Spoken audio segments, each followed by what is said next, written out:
Essential Healing is our training module 5. We will talk all about family constellation and how to apply everything you already know or you have learned in a one-on-one session with either family, friends, or clients if you're working professionally. Just very briefly about copyrights. When you see these presentations, the copyrights are with me, and please don't use any kind of recordings of it. And as I said before, do screenshots, welcome, but keep them privately to yourself for your, the purpose of doing notes only. So the one-on-one sessions that we are going through, I want to introduce to you the content of this module. So first of all, we ask this very obvious questions. Why are we even providing a one-on-one session? Then we are looking at the pros and cons of one-on-one sessions versus workshops in family constellation. Then we are talking about how to set up a one-on-one session and the props you might need. I will talk you through how I think is a good design of a one-on-one session. We will talk about the use of figurines and other objects as representatives. We will talk about what is an internal constellation. We will also talk about the term floor anchors, what it is and how to use it. We talk about essential oils as well here, breathing exercises, guided meditations. We're talking about other energy, emotional, and spiritual healing methods and how to apply them in your family constellation one-on-one sessions. We're talking about the closing and the following up of a one-on-one session. And then I will introduce you to the wooden figurine board that I successfully use since over 10 years, and that I want to just talk a little bit more to you about. So let's start. Why one-on-one session? Now, first of all, one-on-one sessions are the best way to start using family constellation to support friends, family, and clients. If you learn the art of facilitating family constellation, it can be very intimidating to sit in a group of people, and it is much easier to apply that what you have learned already in a more intimate atmosphere with one client. You can also focus. You can even look up on your notes, so that all makes it very much easier and not to, and you're less prone to fall into pitfalls if you start with one-on-one sessions. Also, as it's more likely that you can work on one-on-one sessions, because not when you start with family constellation and obviously you're not very well known, it's not so easy to get a group together for a workshop. And you do need a decent number for a workshop because you need some representatives, obviously. So it is in any way, shape, or form a great way to start either as a hobby or professionally to work with family constellation, facilitating in one-on-one session. The other reason why it is a good idea to provide one-on-one sessions with family constellation is that it can be immediately integrated into your professional work with a customer or client you already have. And you might have seen during, if you're on the complete training, you might have seen that this naturally happens as more as you learn when you work with a client, that the knowledge you have gained and the experience you have made with family constellation comes up naturally in the methodology you're already using. It is also, once you know everything about family constellation, it's a great introduction to your work when you start initial conversations with a client, especially the ones you don't know, with the use of representatives in form of figurines or other objects. because you can much more or much better visualize what actually the client would like you to help with, or what is actually the problem of the client. It is also in one-on-one sessions a very good way to introduce somebody who has never heard of it to family constellation, because for people who are not well known to this methodology, they probably don't feel like they want to go on a workshop, because they have simply no idea what to expect, and not everybody is very adventurous. So this is also a good way to introduce family constellation. And then some people just simply don't want to go on a workshop, even if they know about family constellation. And why that is actually a topic that we have covered a little bit in module 4, but I will repeat on that also in this segment. And the why question we ask ourselves simply because traditionally Bert Hellinger has not provided one-on-one sessions. For him, family constellation was only to be conducted in workshops with the other people as representatives. So to create a way to use family constellation, the Bert Hellinger way, in the way he is teaching it, and he has facilitated family constellation over 30 years in one-on-one sessions.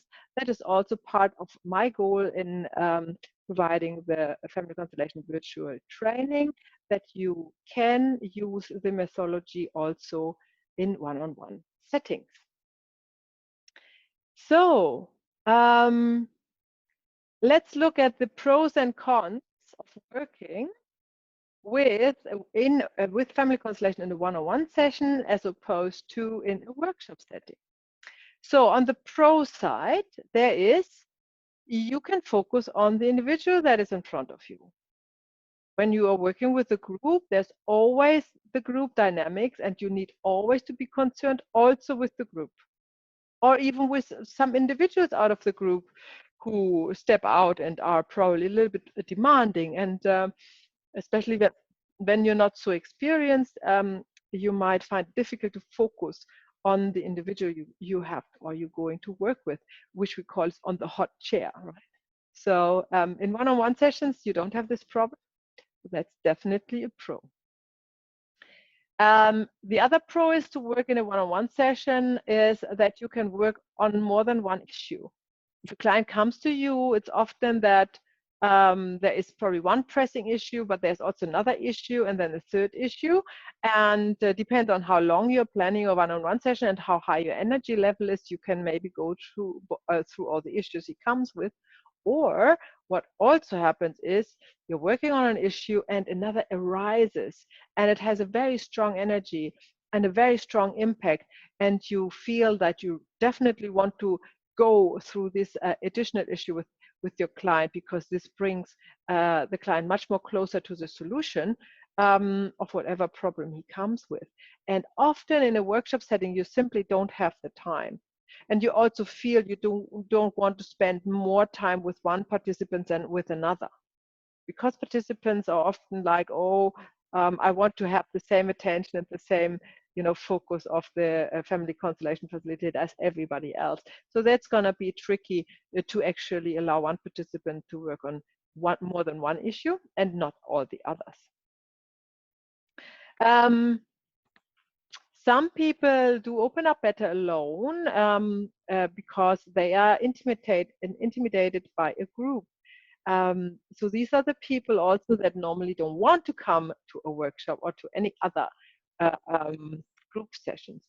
And Bert Hellinger has clearly said, of course, he had that all the time. People were running out of his workshops and swearing and doing all sorts of things. And then he has enlightened us that the group is standing for the mother. So if we have a mother dynamic here, these persons, they cannot cope with the group normally. And if they are not patient enough to work through their mother issues with the methods of family constellation, which you now know if you have been on the other modules, or which you will know if you continue to come to the modules, is also called the interrupted movement towards the mother, or in German, unterbrochene Hinbewegung zur Mutter. And if this dynamic, which is very often is present in a participants of a workshop, it would be he or she would have a hard time to not to dismiss the group until the healing takes place. So these persons, they definitely want would prefer a one-on-one session, and this, of course, we want to help these people as well, obviously. So that makes another pro on our list for the one-on-one session. You're also more flexible with appointments. People might be busy and they never can make it to a workshop because the times are never right. So with a one-on-one session, you can go more, you can more convenient for the client to find some appointments that the client can actually make, and that's also a pro side. As mentioned before, it can be a very good way and quite easy to integrate family constellation in existing methodologies that you use with your clients, which is much easier to do in a one-on-one session than in a workshop. And what else do we have?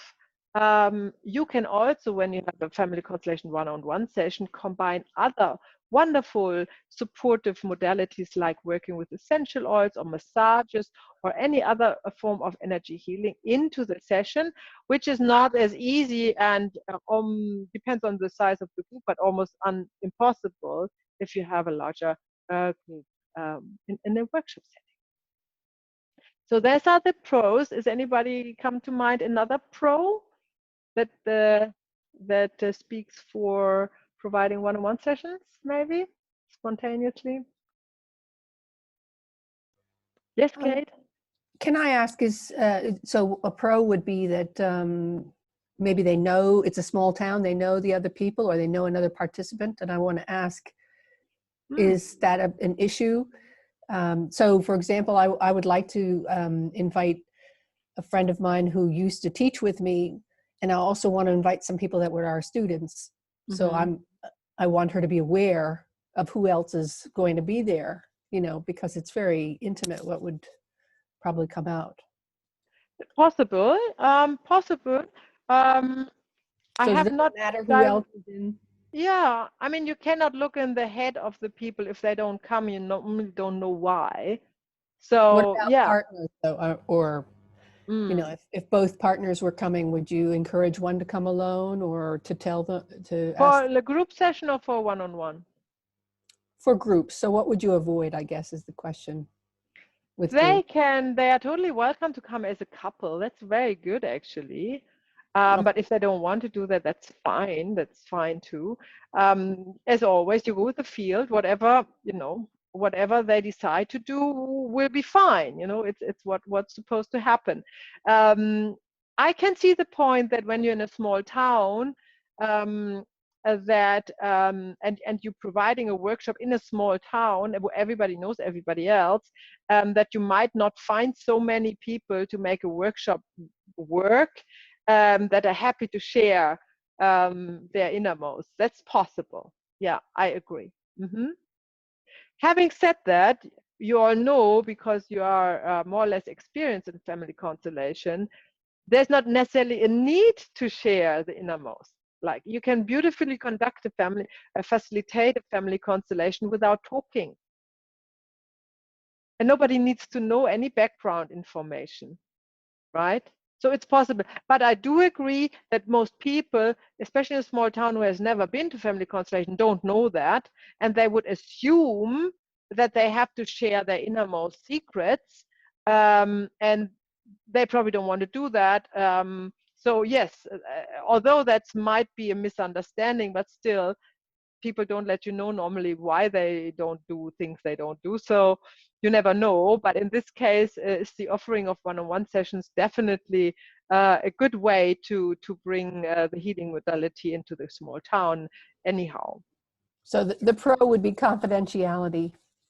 Yeah, yeah, yeah. Thank you. Very good.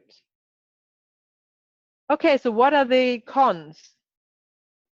That's the next question. So now, if you have worked with clients one-on-one in your own ways, then you know often there is a danger that there's too much talking going on and not really the work, because people waiting for this appointment because they have so much in their head, and they probably have never talked about it, and they have so much to talk about, which is fine. But you still need to do the work, and the work is beyond what the client says. If it's family constellation, obviously, as you know, when you study it, the issues can be completely different to what the client says, or you have to allow the morphogenetic field to work its wonder and come up and connect with it. So in a group session, that's normally no problem.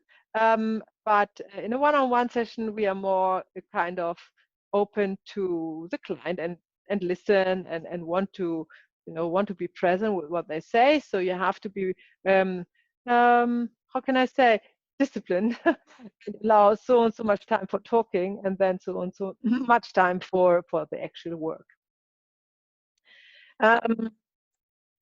You have, of course, that is a great con in one-on-one sessions. You have not the other people to help you as representatives.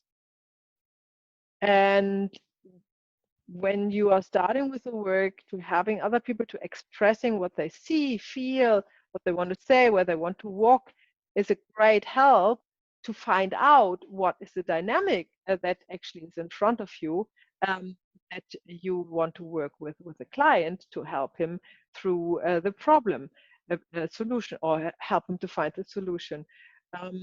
So when you don't have any other people present who can give you hints, you have to do it all yourself. So that's maybe the biggest con that you have when working in one-on-one session. Also, in a one-on-one session, you are most likely more open to manipulations by the client. Clients, if you have worked with clients for a long time, then some clients, they are very, very good in trying to manipulate you into the way that they want you to see them. And obviously, if you're going down that road, then you cannot help them. So that's just to be aware of that is, I think, a con, because that normally doesn't happen so much in a workshop, because the people are aware of the group around them, and yeah, just naturally don't try to manipulate the facilitator as much.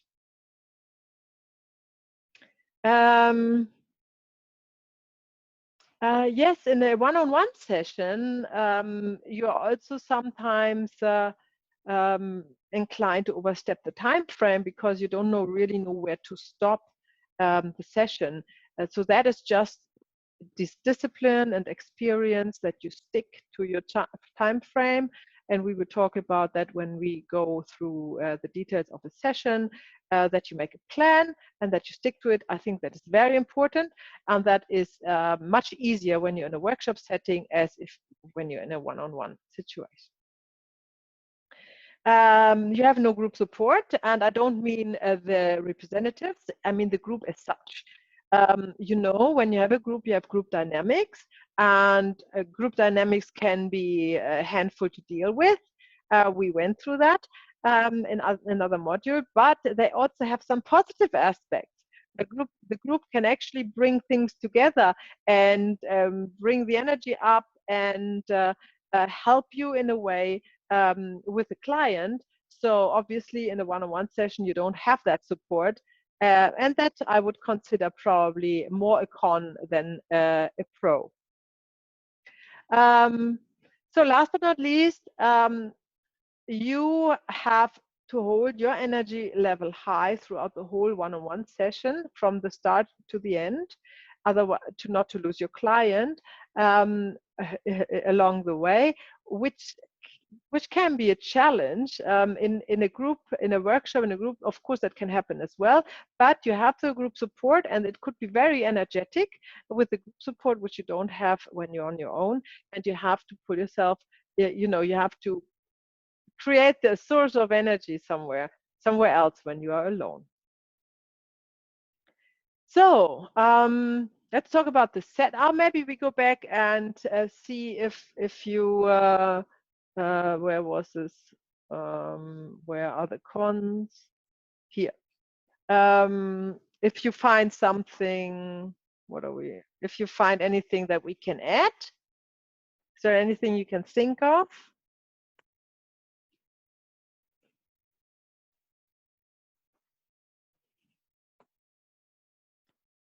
No, you think I covered everything? Okay, cool. Right.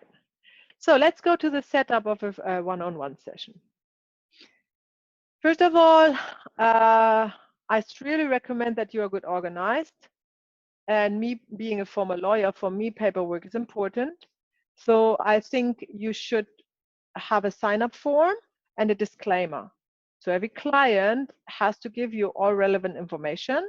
That is definitely an address, the date of birth, email and phone numbers, and also sign a disclaimer that makes you not responsible for any harm that may happen during or after the session. That is just a legal, precaution, I would say. So I would recommend that to do also in a workshop setting, of course, but I just want to point that out here again, that is for a one-on-one session even more important. And also, you can store this information, and if you are working ongoing with a client, then you can see the history. So you have also a form where you take notes and the date of the appointment, and then you might want to look back in time and see how the sessions have developed with your client or with whomever you work with. That can be very enlightening and sometimes helpful. The question is, how do you want to work? Do you want to work with table and chairs, or do you want to work in an empty space, or do you want to work on the floor with cushions or on a sofa? That's completely up to you. But I think it is worth to think about it before you set something up, so you know why you choose a certain setup, and it is suiting you the purpose. For example, if you are working with figurines or other representatives that are small, you definitely want to sit at a table and on chairs. Otherwise, to sit on the floor with this figurine makes it really difficult to work with. If you are using only meditation and breathing exercise or internal constellation, you don't need a chair and you don't need a table, maybe a chair, or you can sit on sofas or armchairs or on the floor on cushions with your clients. So just think about what you want to use and how you want to set up your one-on-one session, and then you know how you want to provide the environment in your space. I think it is, from my experience, it is good to stay in one session in the setup you have prepared. Every kind of moving around and shifting things takes the client and maybe yourself out of the state you are in, the healing state, the alpha state, and the morphic field, and you kind of start anew, if you do that. So this is to be avoided in my view. So now when you read wobbly chair standing, you might think that's crazy. But indeed it is not, because it is really good idea, especially if you apply some healing modalities, to make your client not feel too comfortable. Because your client should be always a little bit alert and in moving, because that makes the subconscious mind more accessible, as if they would be very comfortable, like in an armchair, feet up like they would watch Netflix at home. Then they zoom out into their normal mind space, and they are not so ready to work with you.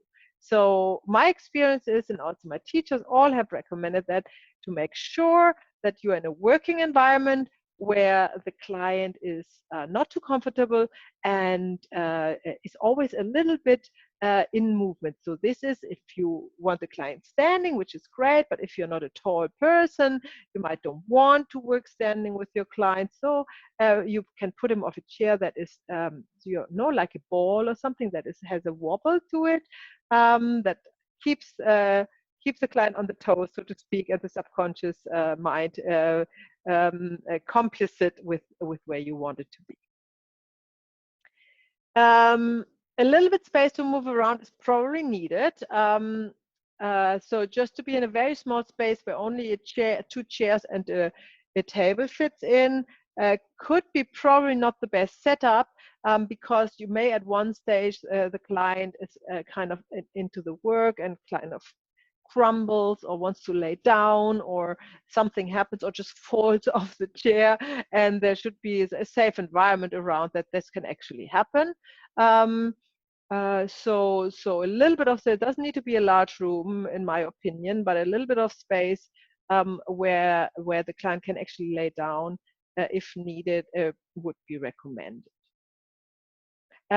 This is also the reason why you should look for a soft surface when you work, or make it soft with a rug or blankets or pillows, for exactly that reason, that some healing modalities that you apply, or some family constellation facilitation, can take your client into the space where where he or she wants to lie down. And yeah, definitely good to be prepared and provide the soft surface in that case. Cushion and blankets are also great, not necessarily only to lay on it, but to use it as a representative of a family member that the client wants to hug. We do that often in our family constellation virtual workshops, and it's always recommended to have a pillow handy for all participants, especially when we are moving towards the mother or the father, or working with a partner. That's normally what happens. So the need to hug is there, and it's great. And a big pillow or a big fluffy toy is definitely serving this purpose, or a blanket that is rolled up. Crying is a release of energy, especially trapped emotions. And it's a great tool to work with you when you do family constellations in the one-on-one sessions. So be prepared that tears will flow, and support as much as you can the flow of tears. That is part of the work, releasing these energies, and therefore have tissues and a bin there handy but discreet, so you can, when the client starts to cry, very discreet, provide some tissues and a bin to dispose of the used tissues.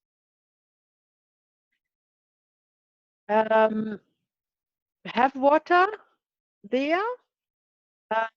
It is important that you and the client stays hydrated throughout the work. So there are lovely energy enhancing vessels for water that you can buy, or you may have, or you can put a crystal in there or something, or paint the flower of life on it or something to enhance the energy and provide this clean, untreated or filtered water in an energy enhancing carafe or vessel or glass that can have an impact on the success of your one-on-one session. And most clients are very happy to have some water before the session or during or after. So make that also nicely arranged on the side table or something available during the session is a good idea. An essential oil diffuser can also help greatly if you have some essential oils that you use in the session. that is supporting the energy you want to create, either a calming environment or a more invigorating environment, or you want to use some citruses to uplift the environment for the client, or whatever kind of emotion you or a situation you want to create for the client. Essential oils can help to do that, and they are lovely diffusers. They even come with some lights, LED lights that actually looking really, really good. The smell is very good in the room, and they also have an energetic impact on your work. So that's a win-win situation. I highly recommend that. That is different to burning oils. Before, that was quite common to have these little vessels where you put water in and then oil, and there was a candle underneath and that burns it. Nowadays, when you have access to really high quality essential oils, which I talk a little bit about later in more detail, it is not a good idea to burn them, because that just lessen the effect of the essential oils. The diffusers I'm referring to have to be plugged in the electric, and they are using ultrasound to vibrate, create a vibration that is actually diffusing the water with the oil. This is much better for the oil. And it is also nice to have essential oils in the practice as with little testers. So the client might be a little bit nervous when they come and they look for something to do. Some clients don't know where to put their hands. And if you have a little testing station with lovely essential oils, most will be drawn to it and maybe open some the small bottles and take a sniff, and you have also something to talk about for the first moments when you meet somebody new. So in my clinic, that's always there, and people really like they are drawn to it to come and test a couple of oils before they actually start to connect with you. Of course, think about access to a toilet. If you're working in a professional environment, you would have looked after that anyhow. But if you start working and you work from home, you might think, I'd only work an hour with these people. They don't need to go to the toilet. But you would wonder how, if the clients are there, they are more than 50% in need to go to the toilet immediately, because they are kind of nervous when they sit there, and that makes them actually want to relieve themselves. And when you're at your home, you might don't want them to go through your house to find a toilet, or you might haven't tidied up. Or just think about how you deal with the situation when you set up a room where you want to have clients in a one-on-one session. And last but not least, make yourself known to the health and safety rules and regulations when you work professionally, meaning when you take money for your work. That's when you are working professionally, that you are up to scratch with your local health and safety rules and regulations, and you apply them. And they change, so always stay on top of that. And if you don't know where to start, there are professional consultants, also for small businesses, who can help you with finding the right setup in your environment for that. Same is for fire alarm and exit. There are also rules and regulations. Of course, there's rules and regulations for everything. And as soon as you work professionally, even if it's at home, you need to observe all these rules and regulations. So make yourself known to them, and have the necessary equipment for extinguishing fire. Yeah, and the signage, which would be important if you ever have somebody from the council coming and checking if everything is all right. Or God forbid, if you have a fire and something goes wrong, then if you have everything in place, then you are you're not in trouble in legally. But if you have not thought about it and nothing was prepared, then you might are. Okay, now we're talking about how to design the session. So when you start to work with family constellations, one-on-one setting, of course, the question is, how do I guide my client through the session, right? Because you are the facilitator and it's in your hand. So first of all, you write it down. If you make a design for your session, I would extremely recommend that you write down how you want to conduct it, how you want to facilitate it, how your whole session would like to look. So first of all, you make a decision, what is the right time frame? How much time do you want to spend with your client? So that could be 30 minutes, 45 minutes, 1 hour, even 1.5 hours. I think that's the most common time frames that you find for one-on-one sessions. When you're starting to work, it is very likely that you need a bit longer because you need more time to come to the source of the problem, and then probably also more time to work with it. So probably an hour is, maybe even an hour and a half for new clients is actually the right time frame. However, when you're more experienced, a normal session should actually not take more than 45 minutes to go to the heart of the matter and relieve the client from some burdens as far as you can help with, and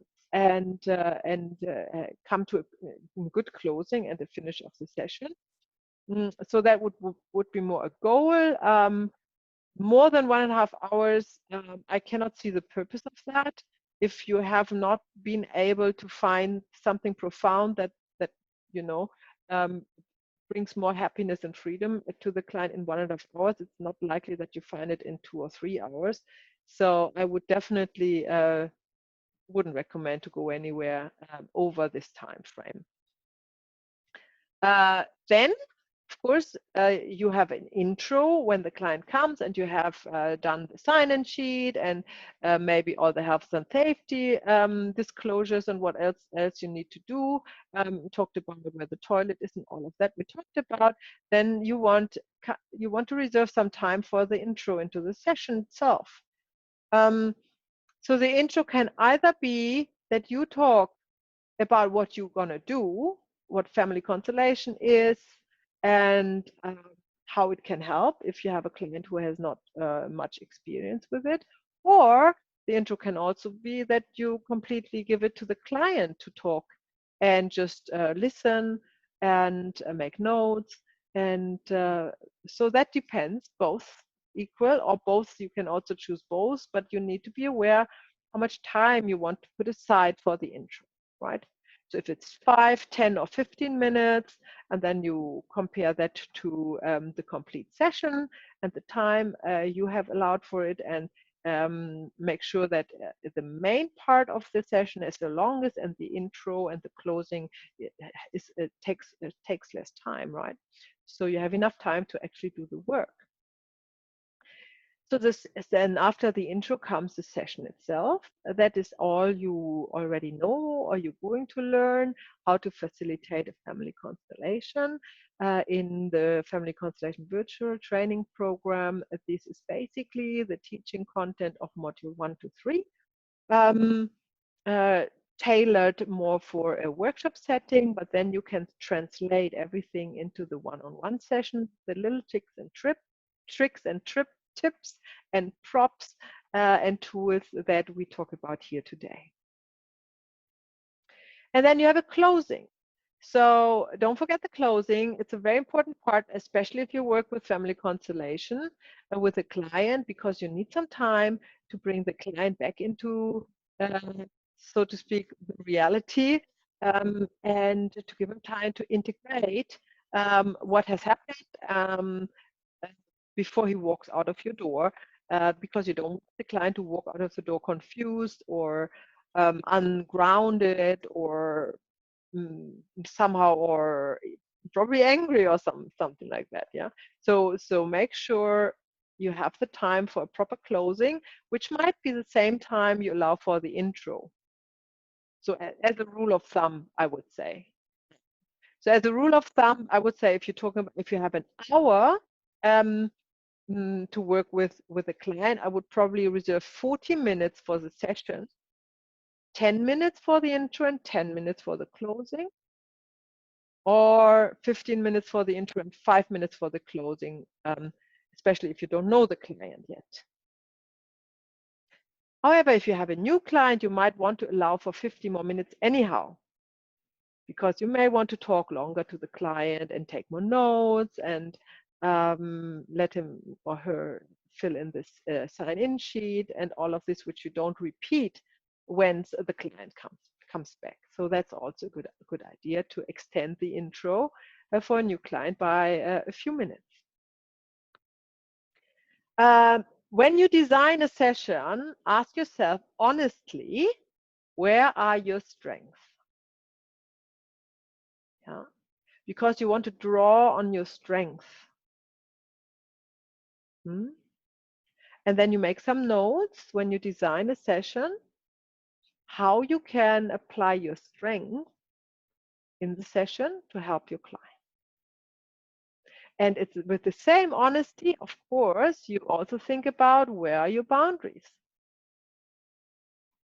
Where is it that you don't want to step over because you feel unsure if you can help once you step over your boundaries? You know, where is your comfort zone? Where do you don't want to step out? And you draw these boundaries when you design the sessions and stick to them to start with. Of course, you are always evolving and enhancing the sessions every single time you are working. So these boundaries will be very flexible, but it is good to start with, you know, with a smaller world where you have the oversight and you don't lose it. And then when you design your session, you also think ahead, which props and tools are you going to use? Test and try them, of course, on yourself, maybe with a friend or family member, and make sure you are very familiar with them. And when we talk about the figurines, the wooden figurines, that I can give you a bit more hands-on examples, how interesting that it is, how important it is that you are know your tools and your props very well, and dare to say they know you too. So they can help more than you can think at the moment, once you are very connected with them and use them a lot in the family constellation facilitating.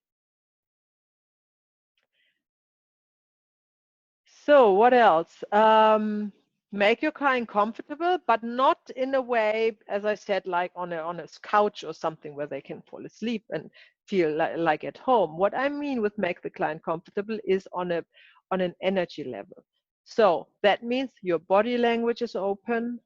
So avoid to cross your arms when you talk. Can you see me? When you talk with your client, or avoid to cross your legs when you talk with the client, right? So have an open language. Don't look down, don't take notes all the time and look down. Look at your client. Yeah. Take the notes sparingly. You can also run a recording. No, then you don't need to take notes. But of course, you have to ask permission when you do that to your client. Then you want to gain trust. Yeah. You want to gain trust. So your body language is supporting that, of course, but also what you say and how you say. So use positive words when you talk to your client. No do's, no don'ts, and no, and it's all use always a positive way to express things. Use yes. Use words that supporting an open, trustful environment with the client.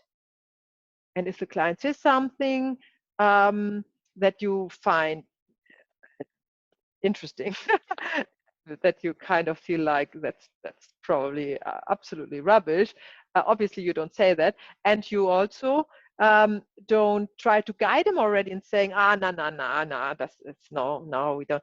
You can think that, and you can make notes, but you don't need to say it really, because you want him to stay open. So just let him talk, and when it's enough talking, then you say, thank you, I think I heard enough. Yeah, that's it. It's very simple. You know, you don't need to excuse yourself for stopping the client. That's, you know, you as a facilitator, it's your session, so you are in control, right? Just make sure it's always in an open way. Your credentials are important. So if you have certifications, put them up in a room in a nice frame so they are visible to the client. So behind you, for example, is a good idea. Or if you have a waiting room, in the waiting room, or somewhere where the client can see it, not behind the client where the client cannot see it, right? That would not be a good idea. And also, if you have testimonials, reviews, you can think of printing some out and also frame them and hang them up. Or you can have a little booklet where they can, you know, read it when they wait. Or you just refer to your website where you have it online. So this is all these credentials are important to gain the trust of new clients and make them feel comfortable with you and your service. Of course, communication skills, you need them anyhow if you do a workshop or a one-on-one session. So if you feel that is a little bit of your weak spot, then it would be great if you probably sign up for a communication course. Or for, there are so many online or offline courses that you can attend, long and short and expensive and comprehensive, or for free and very brief and very general. But still, you know, it makes sense, and it makes sense that you use your enhance your communication skills, because this is your tool, right? You're communicating with the client. Don't forget that.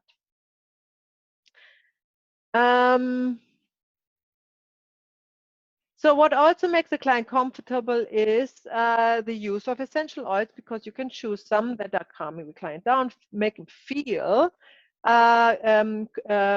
comfortable. You can use environments like candles. If it doesn't look like a boudoir, then that would be not a good idea. But other than that, you can use a candle, a salt lamp. These are all great tools to create a comfortable and inviting environment for a client in your clinic. And again, don't make them too comfortable. So always find the boundaries there, and keep it simple and clean and streamlined, and do the necessities, but don't overdo it. And because this will all swap, and that will all turn into the other side. So now we are talking about the session and how to use tools and props in a one-on-one session when you are facilitating a family constellation with somebody else, with one person only, because as you know, you don't have a representative. So you need to find other tools that can actually represent the family members in the family constellation. So figurines is a great choice to do it, and because it's such a great great choice, most of the family constellation facilitator who are offering one-on-one sessions are using figurines. Now, there are a lot of different choices for figurines. So you can, for example, I know lots of people who use Playmobil. Do you know Playmobil? Yeah, everybody? Have you seen that? Okay, so you can buy, gosh, I don't know, there are so many choices for Playmobil. You can, they are plastic, they're little plastic figurines, they are people, and you can buy children and adults, and they have all different things on. They are all painted with different uniforms and different clothes and hair and everything else. So there's a lot that you can choose from. So it's a great choice, and it's I don't know actually how expensive that is. I wasn't drawn to it because I don't like to work with plastic, but that shouldn't hold you back to do so if you like it. Do you have Lego? Your Lego has also people, so you can create a little Lego people, or you can buy little Lego people that do the same service as Playmobil or Playmobil. And of course, you can do DIY figurines. So you can just create some from Fimo, for example, or from clay, or you can use timber and do your own wooden figurines. So of course, there's no boundaries to your creativity in this regard.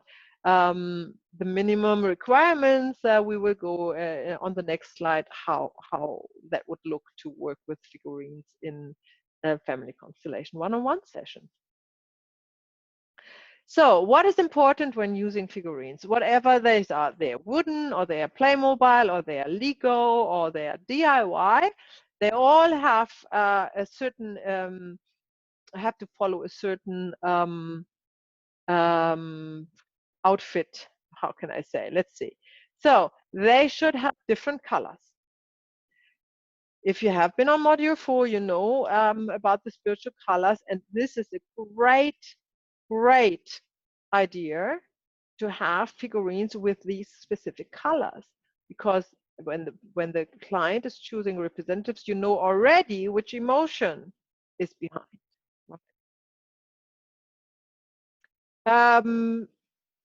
Different sizes is very important, because we are working family constellation with different sizes. So with, with the big one, with the small one, we sometimes want to change a figurine to a smaller or a larger one and see how the client is reacting to that.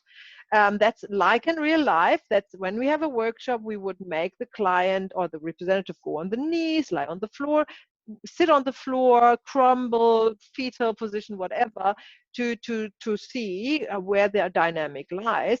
And when you're working with figurines, you're doing exactly the same. Obviously, you can't bend the figurines in such a way as people, so you just choose smaller figurines. So just as a matter of example, I've got my wooden figurines here, and some of you know them, who has worked with me one-on-one, or I sometimes use them also in the virtual workshops. And you can see here, I hope I'm not, so this is a large figurine here, and next to it is a really small one, and a middle one here, and that's a large one again. And now this is male, that is the male, and that is the female form, right? You see it's kind of a dress. And this is how you, and they don't have a face, which I find important, because they are very expressive in a family constellation. And if they have face painted, that's very static. It doesn't change a lot. But when it's just the outline of a face through the hair, then that is a lot more flexible to work with. And here you have, so these, the colors, different colors, here all the different colors, which and sizes and genders, which makes it easy to work with. And also some neutral things like this little plates, or these thingies here, which are all come into play when you do a one-on-one session with these figurines. So different sizes, different genders we saw. We need neutral figurines, so they're either neutral in gender, or they have no colors, or they are not even people. Something that is neutral, right? Objects are great, but not too many, because you have to work with them. So if you don't understand what they are standing for, then you can't work with them. So keep objects to a minimum, like if 2 or 3 max, and always work with the same. Not too many choices, it just gets you into trouble. This figurine board that I use and that I talk about at the end of the session a little bit has 23 figurines, and it serves its purpose perfectly. So more is not necessary. Of course, if you're very experienced and you can easily handle 50 figurines, it's the same like handling a workshop with 50 people as opposed to 10 or 20 people, right? It's more or less the same situation. So this can all grow with yourself, with your experience, with your work. Use the same set of figurines. Once you have figurines, use the same, because they become your helpers. And as much as more as you know each figurine and have seen a figurine in many, many family constellations that you are facilitating with clients, as more they are already showing you a dynamic when the client is choosing a certain figurine as a representative. It is like having this pair of shoes that you go hiking with. And once you went through all this cumbersome times with blisters and you know what, all of a sudden the shoe fits and you can walk and walk and walk and walk. And when you have used it for 10 years and you have to replace it, it's really hard to get another pair that you get used to. This is the same with your figurine booths. They are really great helpers if you continue to use them.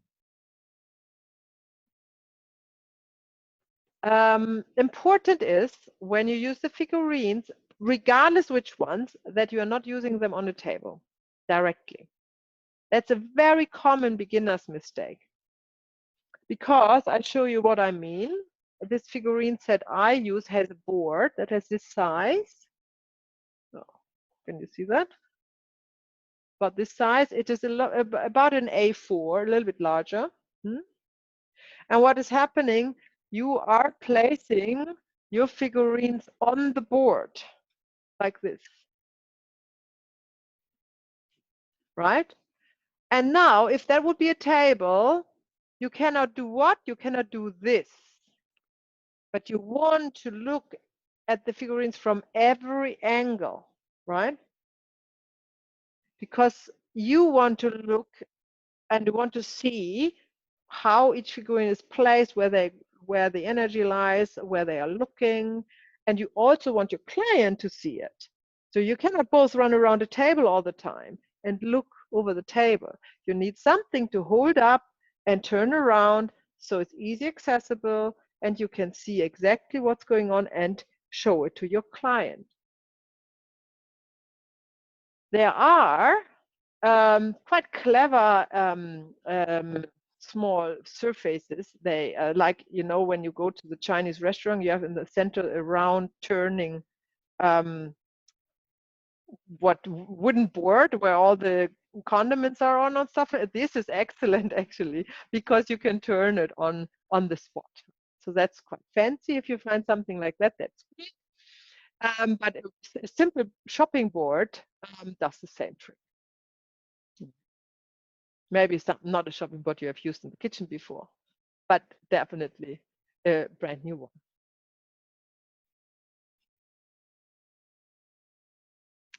So example, I just showed you what I mean with it. So that is a kind of a typical setup for a one-on-one session when you work with family constellations. And the choice is yours. To start with that, it's easier than with the other tools and props I'm now talking about. But just because it's easier doesn't mean that you need to do it. Obviously, put the challenge on and use also other props. That's quite fun, and it's really has the same impact on the healing session, and much more than you would think when you start to do that. And I will give you some examples for that. So other objects, what do I mean with that? You can use pillows. You can have just a bunch of different pillows, different colors there, and place them in the room as representatives. Obviously, now you need a larger room because you are going with your client around and ask him to choose a pillow for father, choose a pillow for mother. And if you always use the same pillows, you get a good idea what kind of dynamic is going on and what emotions they stand for when they are chosen. You can use shoes. I did that once and it worked fantastic. So there was nothing else we could use, and there were all the shoes in front of a door in a room where people went in, and we used them and placed the shoes, and they were very telling, and it was a great constellation. So yes, you can use shoes, toys, any kind of toys, of course you can use. in the way you would use figurines, but sometimes toys are probably larger, and then you can't work on the table. You would work on the floor with them, but that's also something you can try out. You can even use drinking glasses, cutlery, and bottles for the family constellation. Now, I have an interesting story that I'm happy to share with you. When I was in the training with Bert and Sophie Hellinger in south of Germany, I had a business lunch with Sophie Hellinger. We had some business to do, we had things to discuss. So we sat there for lunch at a table and we were talking, and she was asking me some personal questions and I was just answering that. That was a situation there. And then she started to move our glasses around on the table and said, okay, so would you like who is this glass standing for? Which person? And we were in the midst of the family constellation within 5 minutes in this buzzing environment of the restaurant. And it worked fantastic. So yes, you can really use practically everything for a family constellation. Probably not the best thing to start with, but once you have more experience, you can definitely use all these objects as representatives.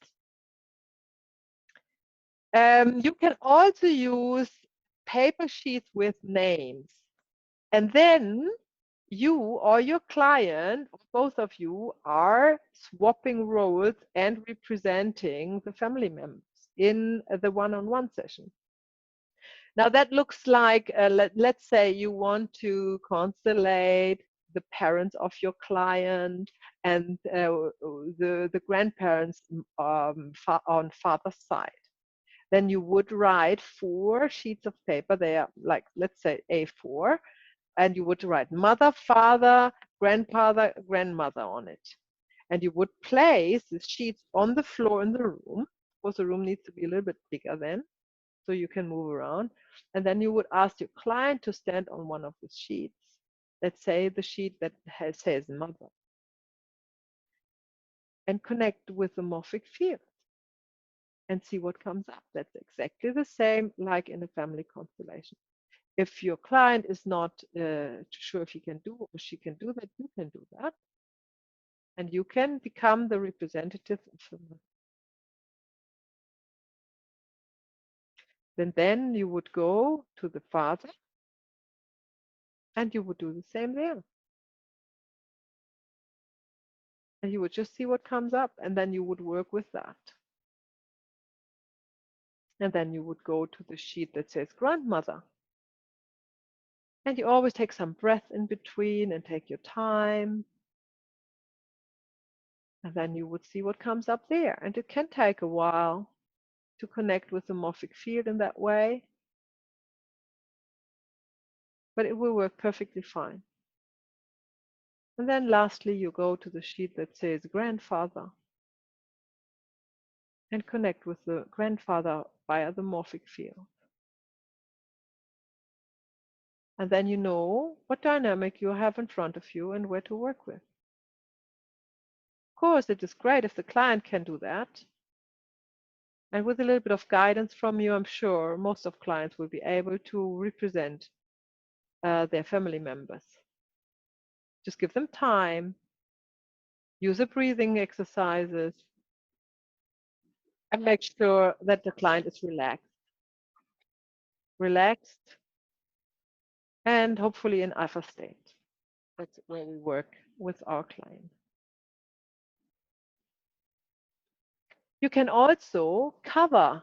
So this was the example I just gave you, was like you can see the names, but you can also turn the sheets around and cover the name. And then you can ask your client to go, or yourself, you go on there and see what comes up and take some notes maybe.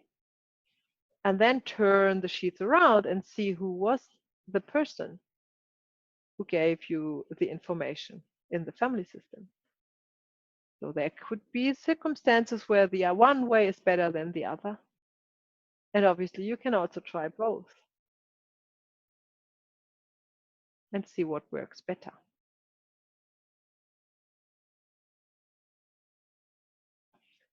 everything really, every object really you can use for a one-on-one session to facilitate a family constellation. There are no boundaries, but as more often you use a specific tool or specific tools, as easier it is for you to understand the dynamics and whom they're representing, what kind of energy, what kind of emotion is behind it. So great, it's great to experiment, but it's also great to stick to, at the beginning, especially to a specific set of tools that you use all over again.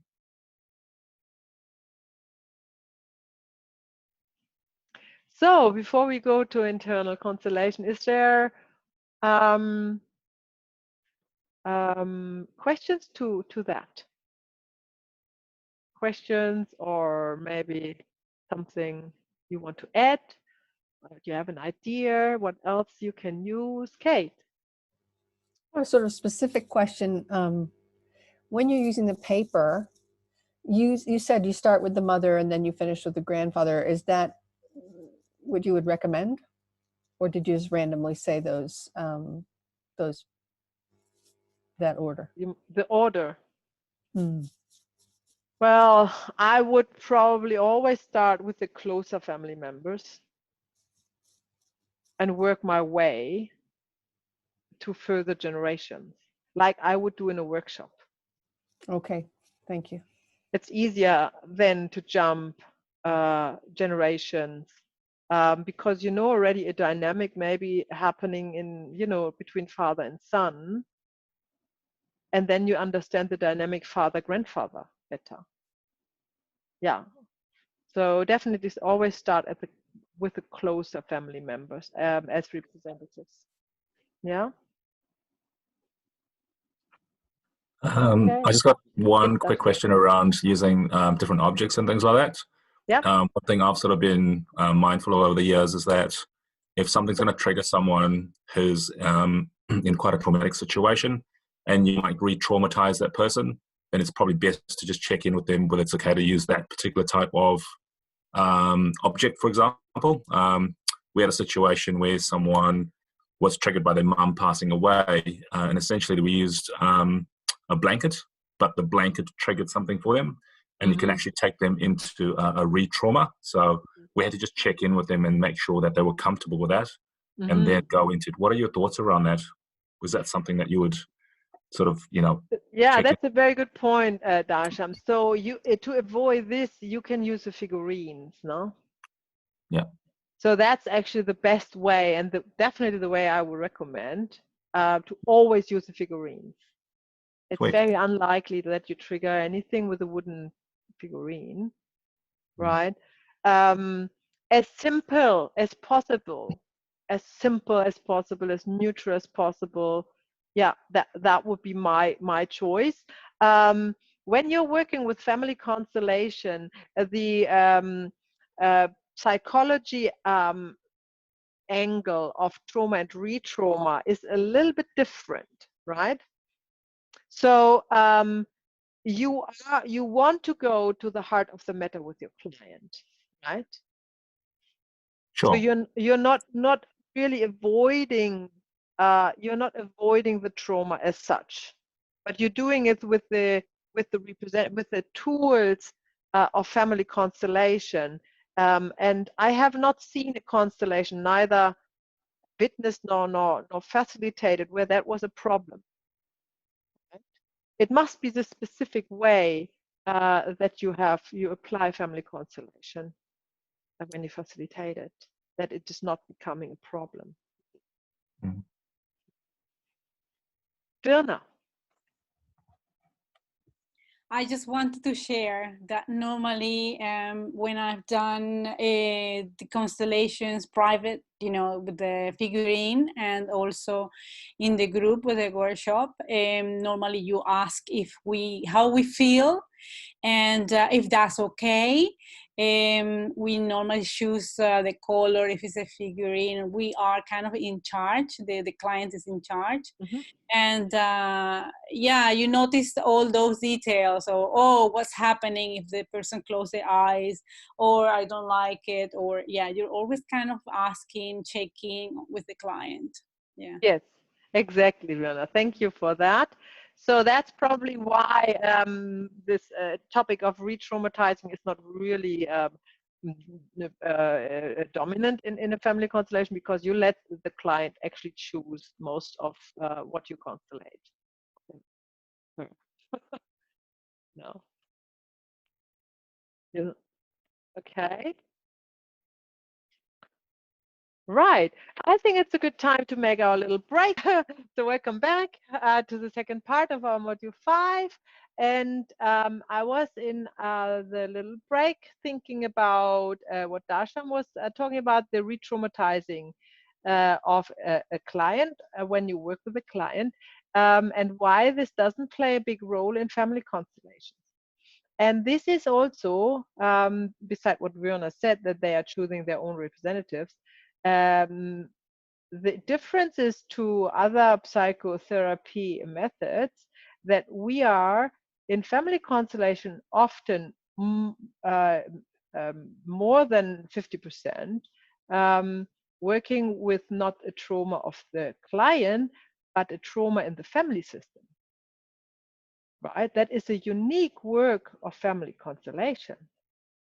So when you study family constellation, then you understand that the dynamics that the client is completely unaware of, leading to a problem in the client that is related to a trauma in the ancestral line.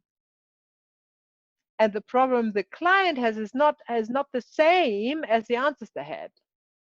You know, so this is why it's a complete different modality to psychotherapy as you know it when you're working with a traumatized client.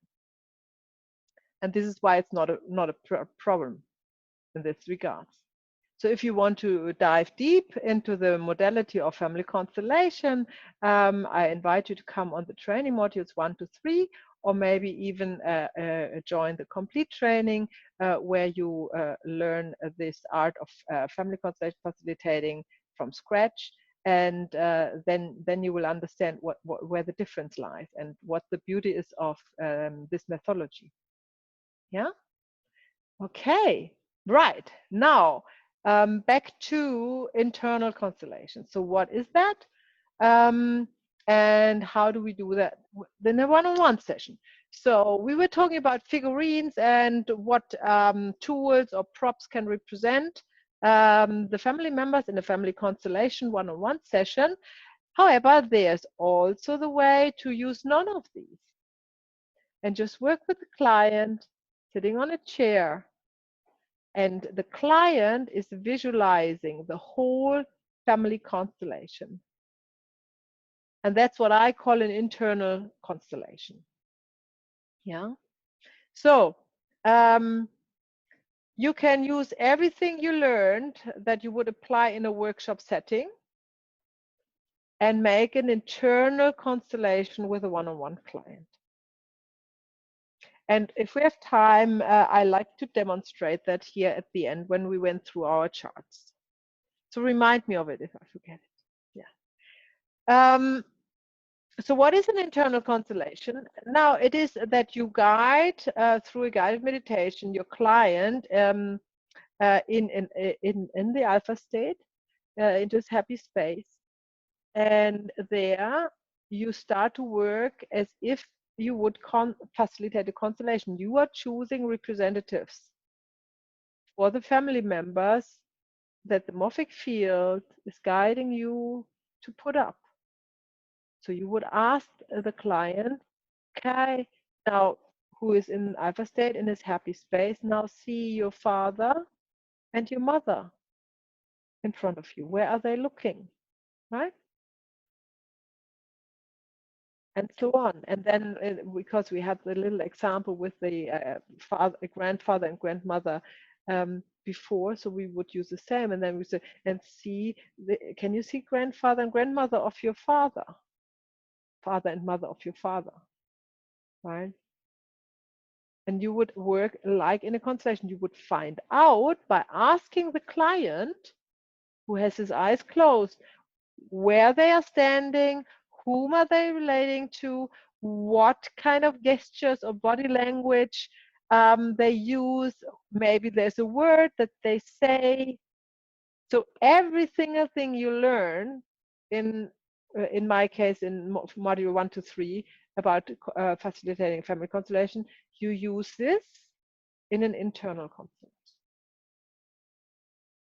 There is really no difference.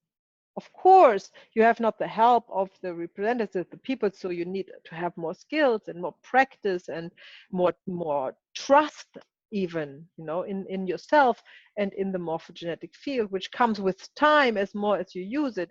But that is also a very good way to use family constellation in a one-on-one session. So who is facilitating, who is constellating, and who is actually representing? It's all in one. The client does it all, right? You're just guiding the client to do that. And as always, you are not, gosh, how do you say? You are not suggesting things to the client. You ask the client what he sees.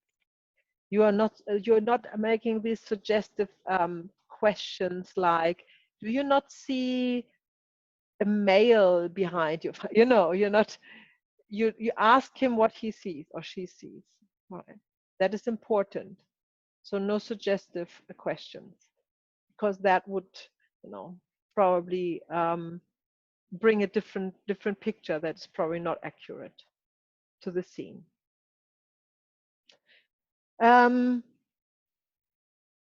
Yeah, we do an exercise, but I want to go through the charts before, so just to make sure that I don't miss out on anything when our time is over.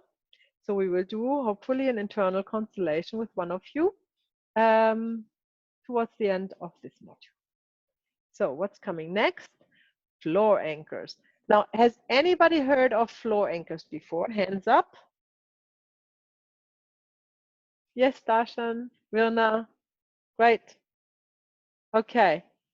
So I don't know how you heard about it and how you use it, but I just explain how I use it in the one-on-one sessions. So what is a floor anchor? The floor anchor is quite similar to the paperwork I explained to you before, where you write the names of family members on it, but it's a little bit different because you use it in a different context. Because the client like comes to you, or the family member, or the friend who would like you to work with him or her, and they have a decision to make, and that happens a lot. And floor anchors are the best way to help them with making decisions. So you would have you would have papers again, like normal standard papers from your printer, A4, and you would write. You ask the person you are working with. So, what decisions do you make? You know, let's make an example. The person you work with might have to make a decision whether to change the job.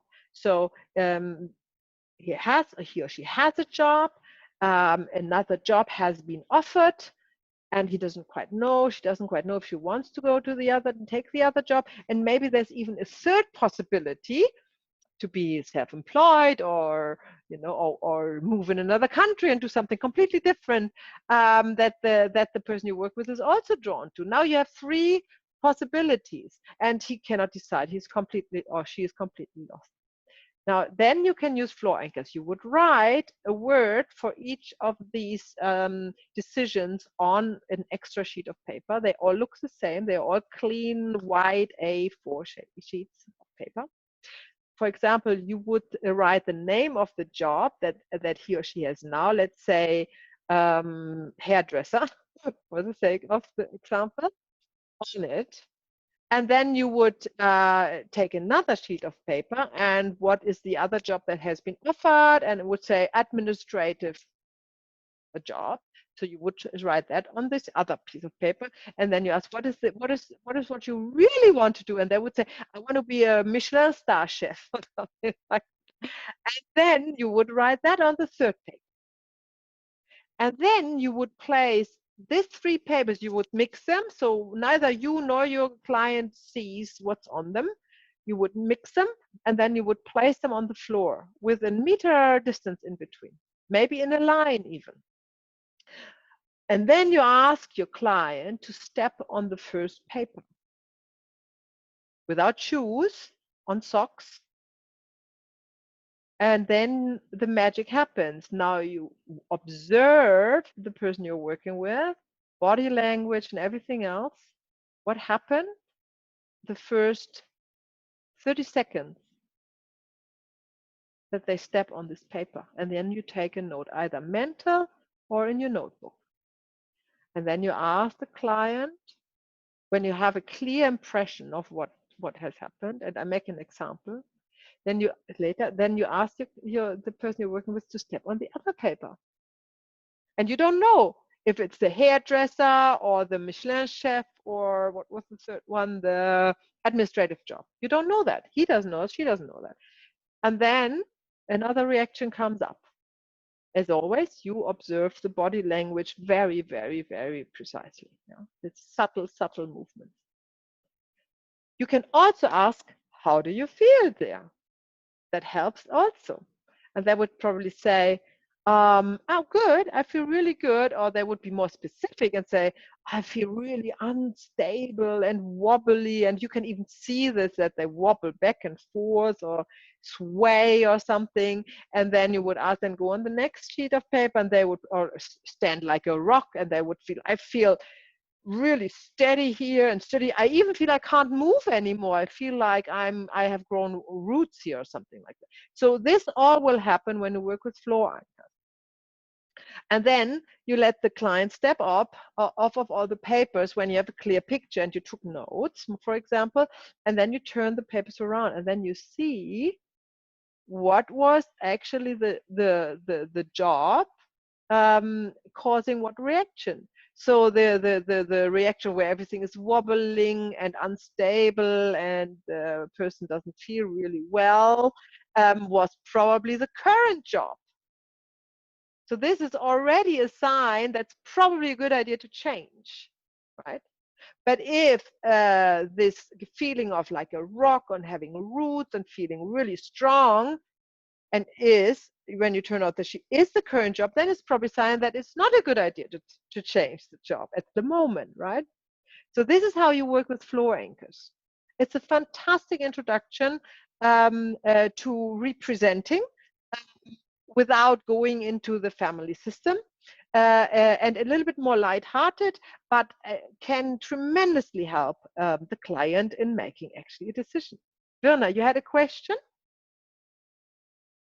Yes, is it recommended to send them back to the paper? You know, I can make notes, number 1, number 2, number 3, and then can you go back to paper number 1 and then see if everything come back and, you know, you tick the boxes of... Maybe, if you need to, okay. Why not? I can't see why not, you know, Okay. but don't turn it around. So just make it all hidden. Okay. Yeah. So don't turn it around and then let them stand on it, because then the mind kicks in and what, you know, the desires and expectations and all of these emotions, and then you don't have a clear picture anymore of the energy field that they're really emitting the whole body system when there is this job or that job in play. That's what you want to find out. You want to go beyond the mind. You want to you know, get out of the mind and into the heart with this floor anchors system. So decision making is a great way to use floor anchors. In a family constellation settings, the use of floor anchors is also a fantastic way opener into a constellation. For example, when it is not clear to you what to work with the client. Let's say the client says, oh, I have several things. So I have this partner issue, and then I have this accident. I always break my right leg, and then I have this allergy, right? And now you have no idea where to start. And obviously you can't look at all three things in one session, right? That's a decision making. So you would put the same idea, take the sheets of paper, clean sheets of paper, write on the three options that you have, put them, mix them, put them on the floor, nobody knows where they are, and see where the client has the strongest reaction. You know, and that's what you work with with all the tools you learn to facilitate a family constellation in a one-on-one session. So in this example, for example, he would or she would be quite neutral what the allergy is regarded, and also nothing really feeling when it comes to these accidents where the leg was always broken. But then at the third option, which I now forgot what it was, there was a strong reaction of a body shaking or maybe even crying or any kind of strong reaction, and then you know exactly this is where we work with. Yeah. Tricks and tricks and tips when you work with floor anchors. So first of all, use short words. Don't write a sentence on it. You know, the energy, the essence of what the question is needs to be in this word. And that's also very good for you to think about what is the essence of what he said or she said. No, to nail it down to the essence. Add an empty sheet. It is very good. It's like when you do scientific experiments, like a reference, like the neutral state.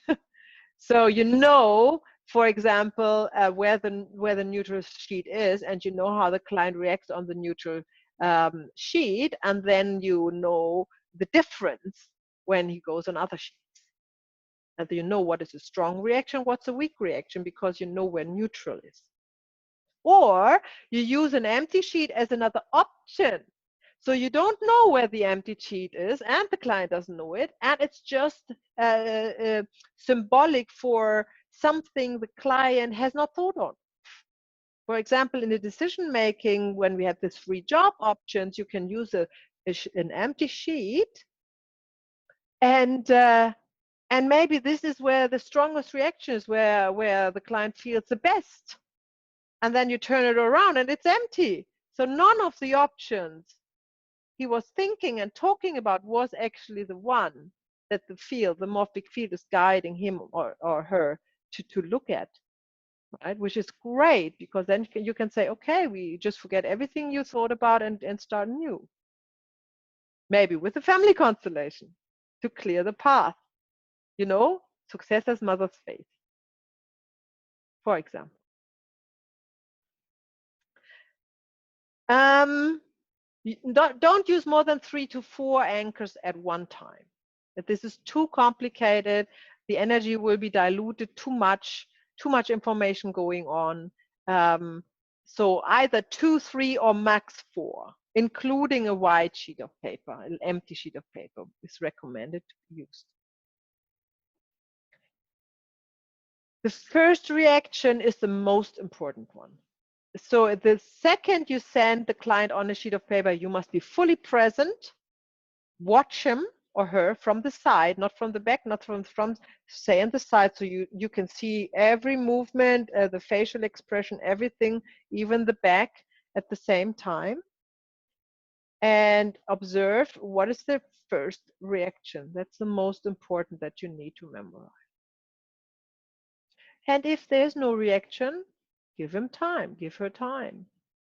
Just give time, just say, it's okay, just stay there for a little bit longer. No rush. There's not a rule that they have to stay there for 30 seconds and then nothing happens and nothing happens. That's actually not true. Some things come up in time. Also, when nothing happens, this is probably exactly what you need to know. and you can send the client on the other sheet of paper and see. And if he has no reaction on none of the sheet of papers, then you can start again and see if he's ready now. Sometimes maybe nothing happens and the client is absolutely not ready and not connected. Also a possibility, but that's not out of your hands.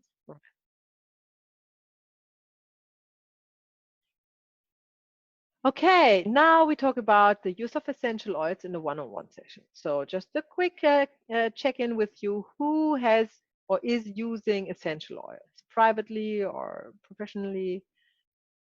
1, 2, 3. Almost everybody. Wonderful. Practically everybody. That's great. So that speaks for itself, right? So you know how wonderful it is. So you want to integrate it in everything you do. It is always enhancing the work. So as far as family constellations in the one-on-one session are concerned, it's a wonderful helper in several ways. First of all, what are essential oils? I think I don't need to dwell on that because you all know it, the power of plants. Of course, there are quality differences. There are a few very high quality oils and a lot of in the middle field, average quality ones and some low quality ones. So if you use essential oils, then just make sure you have high quality ones, because otherwise you won't get probably the results that you are hoping for. So when to use essential oils in a one-on-one session? Well, it's either at the beginning, during the session, or at the end, obviously.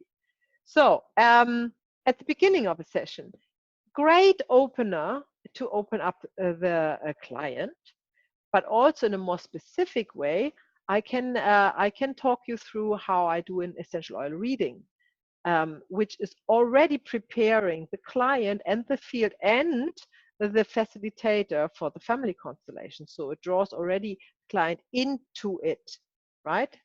That can happen at the beginning, or you just use a soothing essential oil that you either diffuse or give him. You have, as you all know, you have these little bottles, and then you can ask him to choose out of 3 or 5 different essential oils, one, and put a drop into the palm and warm it up and inhale it deeply 3 times, and then already this deep belly breath that you are going to do with the inhalation of the essential oils, already bringing the is suitable to bring the client in another state, right? This is great. This is amazing. At the end of the session, you can also close the session with the essential oils. If you want to calm the client down, if he has gone through a very intense family constellation, for example, you can use your lavender oil or something like that. Or if you want to uplift the client, so he or she goes in a more uplifted spirit. The session citruses are great for that. So when you learn your essential oils, you know how to use them, and you can also make a little gift and put some oil in a little vial like this, and give him like 10 or 15 drops of some precious oil with, and everybody loves to gift and take something away. So that's also very nice for the client to have. As we know, essential oils creating normally a calm or invigorating environment. Up to you, depends on what you use. It prepares the client or the person you want to work with beautifully, especially if you personalize the oil that you choose. That would be the essential oil reading that I will introduce you into. So that's coming up. The essential oil reading, as I use it in connection with this book, Essential Emotion and Essential Oils. Who knows this book? Ale knows this book. Okay, so that's great. So if you have not used it or seen it before, it's available. You can book it, buy it online. It's a great book. What it does, and it's also available as an app, but it just together with a tool which is called the iTovi. But it's available as a book, 20 New Zealand dollars or something like that, or 30. I'm not quite sure. And what it does, it names every essential oil and what the emotional property is. Because this is what you really work with, you know.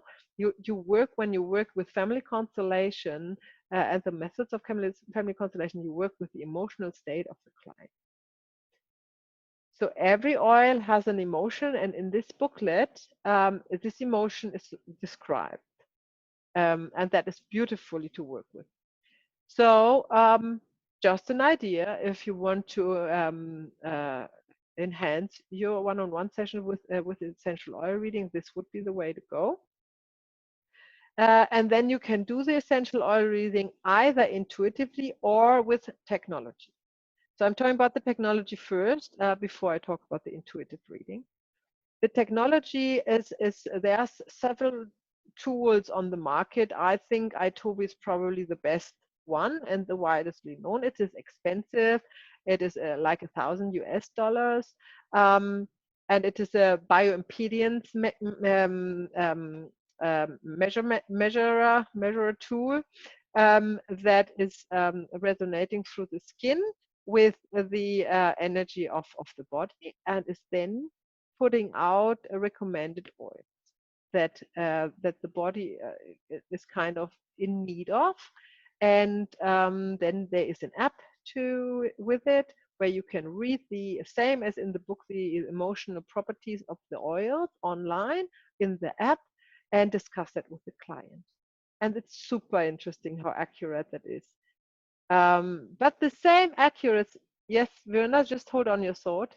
The same accuracy you can also get without spending the money on technology and do it intuitively. So what do I mean with that? Now, the way I do intuitive reading is I have all the oils in one place. It's about 59 or something like that. And then I ask the client I'm working with to close the eyes, and I take his hand, the left hand normally, and guide the hand over all the oils. All right, and the client has closed eyes. So let's make an example here. I have just a little bit of my oils. So I would ask the client to close the eyes, and I would guide the hand over the oil, and then I would ask them to choose an oil, and then he would or she would stop and pick one oil. That's intuitively. And that would be the first one. So I place it down. That's the first oil. And then I ask for the next one because I want 3.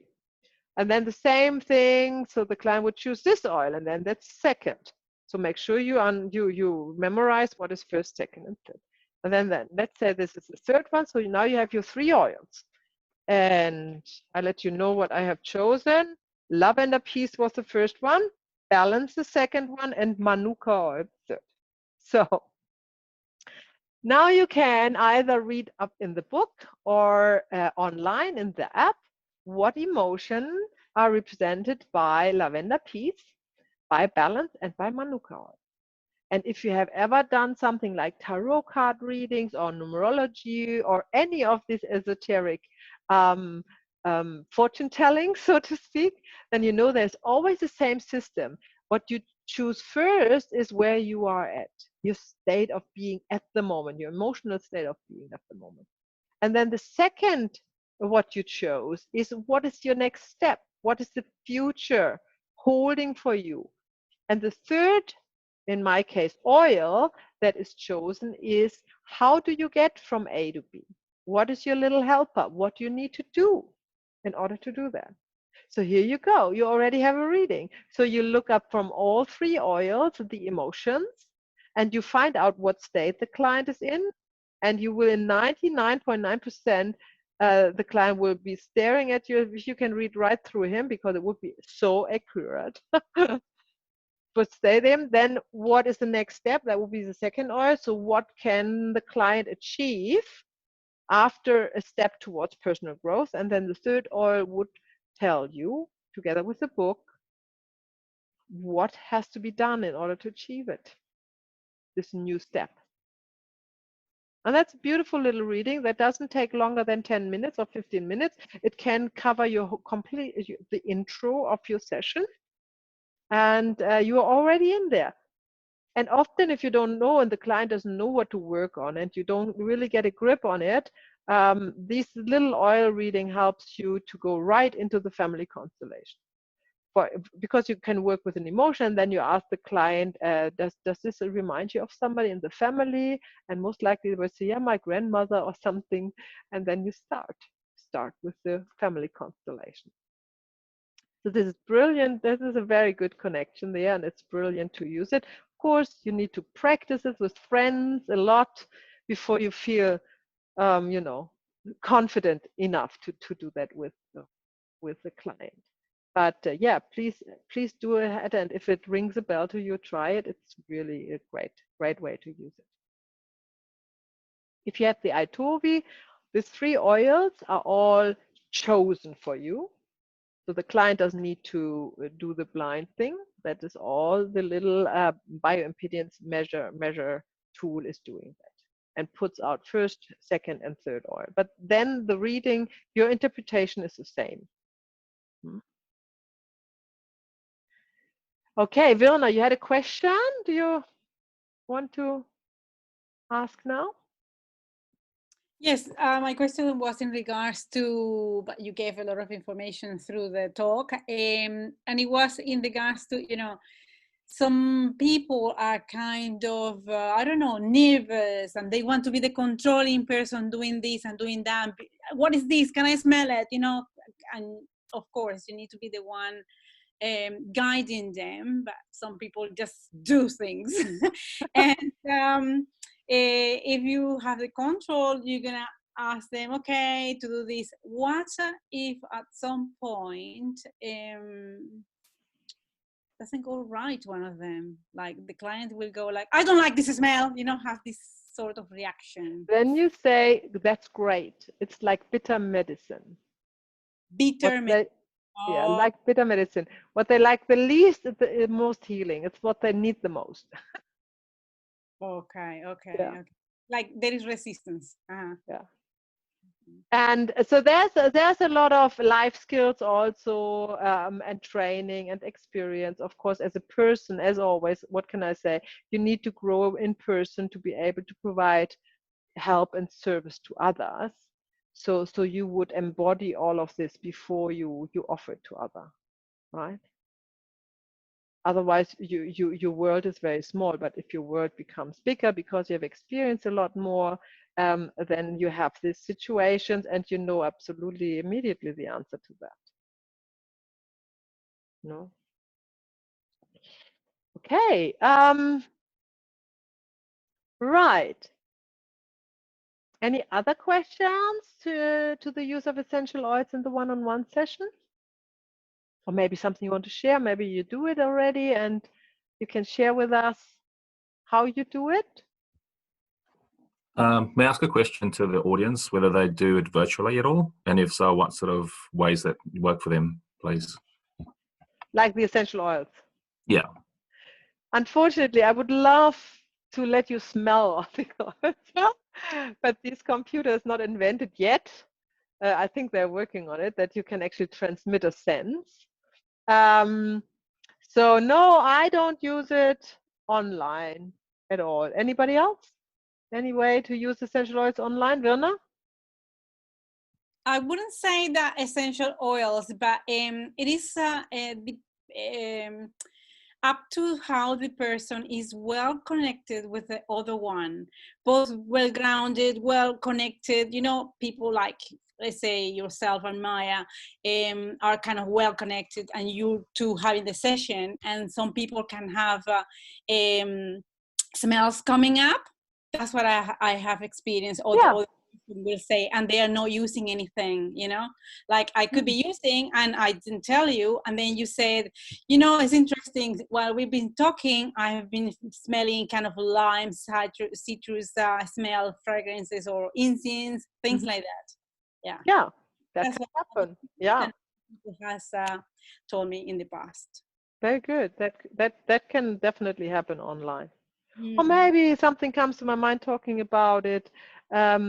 If you really want to incorporate essential oils in online sessions, if that's really something you are passionate about, I'm sure you find a way to do it, right? So don't feel restricted.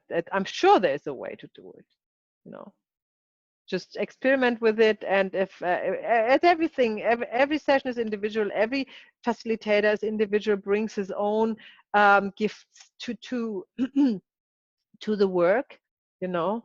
And as long as you're not diluting the essential teaching of Bert Helling and family constellation, I think everything is okay and possible. Is that a question, Kate? Well, I was just thinking, if the person uses essential oils, they may have them themselves, or you might potentially recommend that they go and intuitively pick some before the session. Yep, that would be great.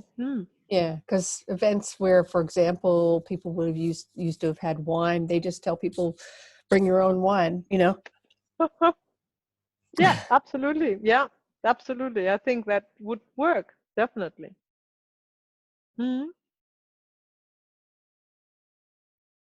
Great, thank you. Okay, then let's move on.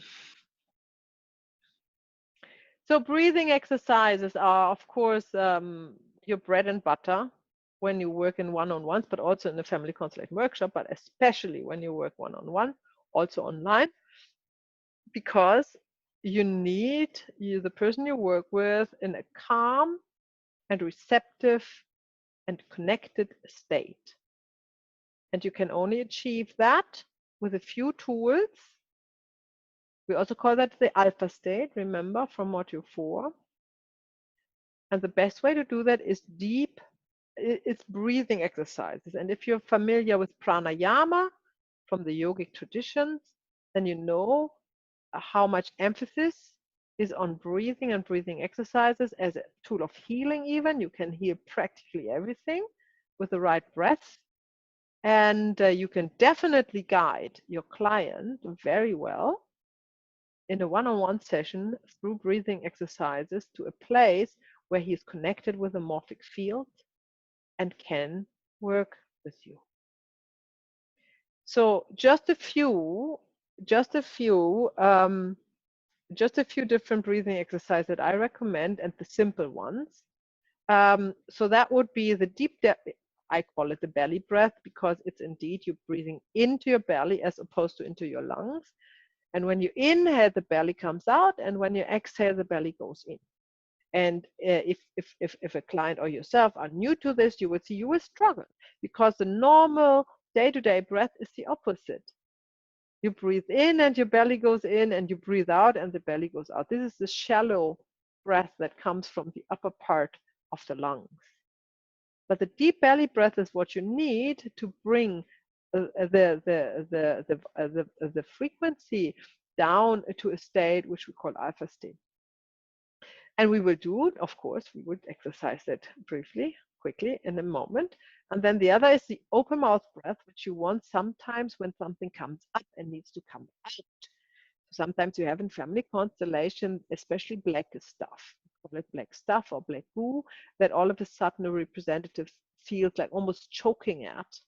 And in order to get that out, a deep open mouth exhale is the means of choice to actually help the client to get, not the client, the representatives more often, but in a one-on-one session, the client to get that out. And then we have this yogic way of meditation by observation of the natural rhythm of the breath, which is great for the closing when you want to integrate the practice, the healing session you had with your client, and you want to help them to integrate everything back into the body and the energy bodies. Then you have this short meditation where the client is focusing on the natural rhythm of the breath to come out of alpha state, but stay into a calm and assertive state. So let's do the deep belly breath. Put all your pens and pencils and papers away for a second and come to sitting position. So what you want is an unsupported spine, so you can sit on the edge of your chair or with your legs crossed, whatever you you want to feel your spine is upright but unsupported, so you're not crunching with your shoulders. You can also shake the shoulders a little bit if it feels all a little bit tight. And then you rest your hands in your lap and gently close eyes. And you feel your feet are grounded, your buttocks is grounded,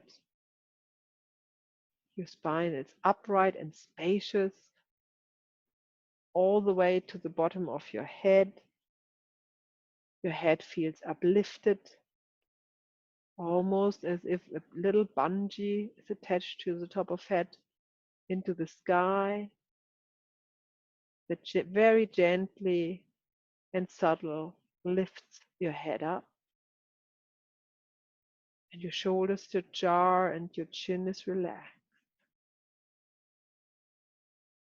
Your eyes are relaxed. The eyelids are closing. And you start to deeply inhale. And while you inhale, the belly comes out. As much as the belly can come out. And then you gently draw the belly in and allow all the air to come out of your nose. You're only using the nostrils. And then deep inhale through the nose, all the way to the bottom of your belly, almost to your pubic bone. And wait till the belly is completely filled with one inhale. And then you hold the inhale just for a few moments. And then you press in the belly gently and squeeze out the air until there's no air left. And you inhale again. That's like a reflex to allow the belly to open up. Deeply breathe into the belly as much as it goes in, and then also into the sides of the lungs. And when everything is filled up, every cavity with the air, start to draw in the belly and follow with your awareness of the breath, how it gets out of the body.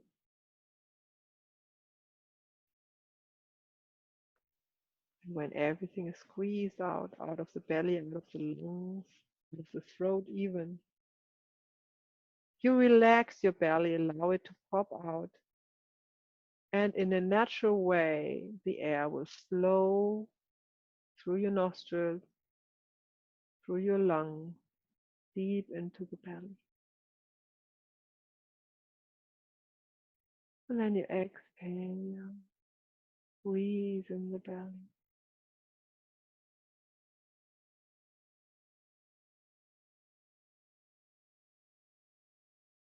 And continue to inhale and exhale.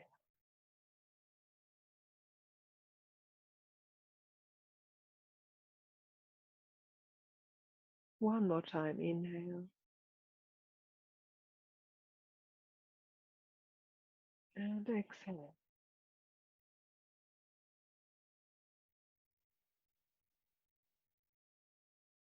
And then you start to wiggle your toes and fingers. Be more aware of your body, your buttocks, the shoulders.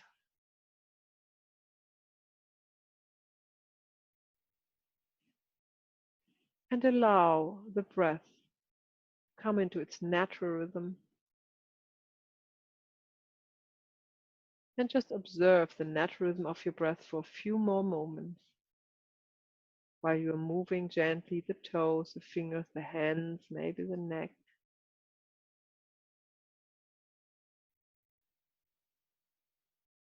And then finally, start to open your eyes, slowly gazing in front of you first.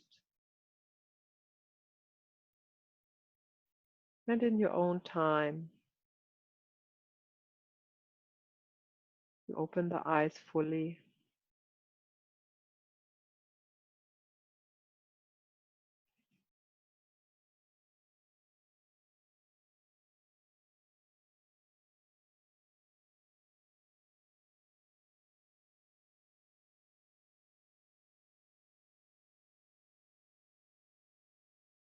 So let's ask the question, who feels more energized now after the belly breath? Who feels more tired? Nobody? Good sign. So well done. Very good. So that's basically it. There are also lots of courses to teach you breathing, pranayama in the yogic tradition. So if you feel drawn to this method, just Google and find out what is suitable and what you would like to integrate in your one-on-one sessions with clients. Yeah, we did the exercise. So we're coming to guided meditation. Guided meditation is very similar to the internal constellation. However, in a guided meditation, you do not need to facilitate a family constellation. The guided meditation, you can also just look at an aspect that the client has revealed to you without going in a full family constellation.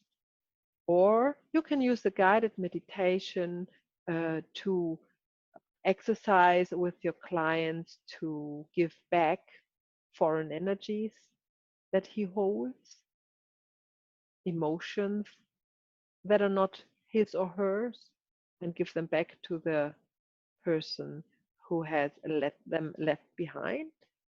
And all these situations.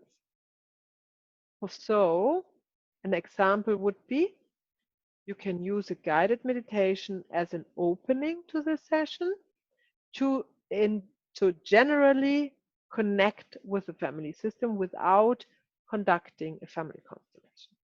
And if you have signed up to the Family Constellation virtual newsletter, you get the gift, which is exactly that, a guided meditation to connect with your family system. So this is a good example, and if you have it, you can download it. Then please go ahead and sign up to the newsletter and grab your gift and download it onto your device, and then you have it always there. And you can also use this as a template when you work with clients, one-on-one sessions. You can use a guided meditation also at the beginning of the one-on-one session to get support from a family member. That's also a beautiful meditation that you guide your client into a space where he or she can see one of the family members who is there for support. And they don't need to even know these persons, because it could be somebody from the ancestral line which he never knew or where there's no pictures from. So that doesn't matter. It's not that they need to see a specific person.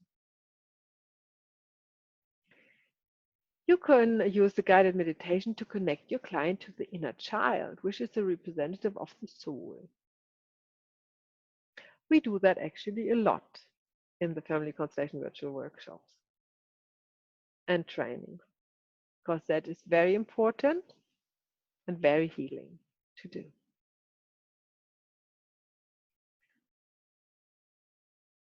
I think I mentioned this example before. You can use a guided meditation to make sure that the client is able to give back foreign energies. We can also use a guided meditation to release a family member from its duty. That's also beautiful. And if we have time, by the end of today's session, we can make an exercise. So let's talk briefly about a one-on-one session and energy, emotional, and spiritual healing. Some of these topics we touched in module 4. So if some of these modalities kind of resonate with you, one-on-one sessions are extremely efficient to use them in the context of a family constellation or in your own healing modalities, whatever you use in a professional way. These methods are anyhow best to be practiced in one-on-one sessions. They can be practiced online. They can be practiced in person and with physical contact. Either or both works very well. They can be at any time and any stage be integrated in a family constellation. And for example, at the beginning, to open up this energy field, to allow the client to connect with the morphogenetic field, invite the family members in. They can be at the end used to get the client out of the morphogenetic field and be firmly connected with the here and now, and not to dwell in the alpha state and stay connected with the dynamic of the family system. And of course, any time in between, you can apply some of the energy healing techniques that you either have learned here or somewhere else to support your client in one-on-one. Because if it's in physical contact with the client, then you can use your hands to support energy flow in your client in any way that you would like to help him and direct him towards a more intense session and a more healing environment for the client. So when you say closing, I'm talking about the closing of a one-on-one session, not of our module. So remember, when you are designing your one-on-one session, you want to set aside enough time for the opening, then for the main part, which is the actual session, and then for the closing. The closing is quite important, and although you can shortcut it a lot when you experience and when you work with the same client more often, when you're not so experienced and you have new clients, you should focus on the closing as much as you do on the main part. You don't want to miss anything that the client takes back that you don't want the client to take back to wherever they come from. Yeah. So first of all, stick to the time frame, allow time for the closing and use the time for the closing as well. As when you design your one-on-one session, you know already what you in general want to do in the closing. So just as a matter of example, brilliantly idea to use the guided meditation for a closing. To get out of the morphic field, get out of the family system, to go back into the reality, into the here and now, or a breathing exercise is also brilliantly to guide the client back into its own energy field and own body. So as I said, 5 minutes would be enough, but if you're not so experienced, I really would take more time, 10 maybe, or 15 even, for the closing. In the closing, whatever methods you use or tools in the closing, make sure the client is out of the alpha state by the end of it, right? That is important. That because when he leaves you in the alpha state, he is highly susceptible for the environment around him, and this is not a good state to walk around in the town. So make sure he comes out of alpha state. Out of alpha state is also guaranteed when you have a bit of a chit chat at the end of the session, and even if it's about the weather or what the client's going to do. Because if the client can answer you in long, clear, normal sentences with smiling or whatever, then you know he or she is out of alpha state. If you don't get these answers, if you get short answers, if you feel there's confusion or the client doesn't feel confident to talk, then they would be most likely still in alpha state. And then you bring them out there, out of the alpha state with a guided meditation, and make sure that they are back in the room with both feet on the ground and a clear head, and with the feeling of being relaxed and happy and absolutely in control. Make sure that you always suggest that they remember everything. Right? We are not working with hypnosis or anything like that. They should always be able to remember everything that has happened in the session. Of course, when you're a hypnotherapist and you are experienced in hypnotherapy, please go ahead and do that. I don't want to talk you out of it, but don't do that accidentally, right?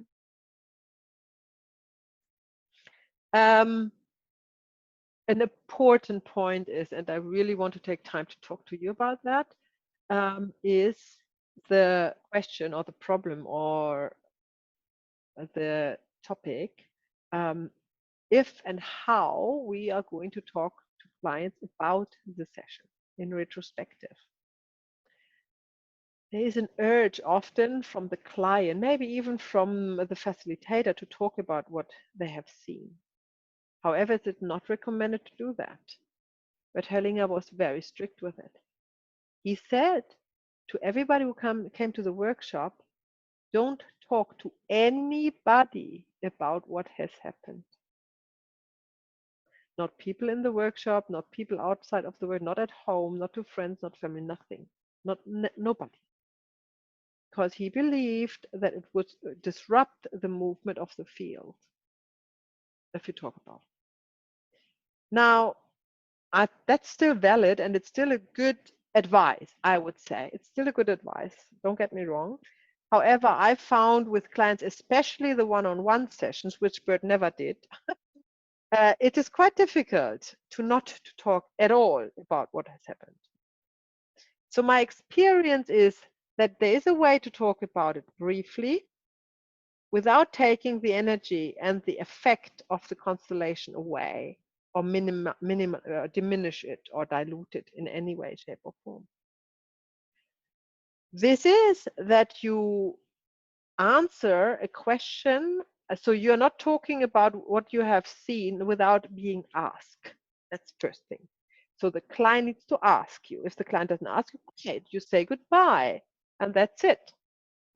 But if the client asks you, what was that? What did I see? I don't understand that. What was going on there? Then you think about it, and you either tell your client, I will think about it and write you an email. So you have time to think about it. Or you are talking about that in a very short, condensed form and only pick the most important information, which is only one. So you're not explaining the whole constellation you have observed, just the one point that was probably the peak, that was probably the dynamic or the entanglement that you saw that has been solved, or maybe even the boundaries of the constellation, so where it didn't proceed and you had to break it up because there was nothing proceeding there. But make it very short, keep it short, and if you don't feel confident, ask for time to think about it and then make a written statement, which is also very short, of course. And if the client wants to understand more family constellation and what was going on there, then you might refer them or him or her to a course to learn about family constellation rather than trying to educate your client, because you either have a client to work with or you train a student. It's a different thing, right? And if the client thinks he has a little bit of knowledge, this is very confusing, So it's better they have no knowledge of family constellation and just receive on the receiving end, or they do a proper training and read books themselves and and get involved into it themselves.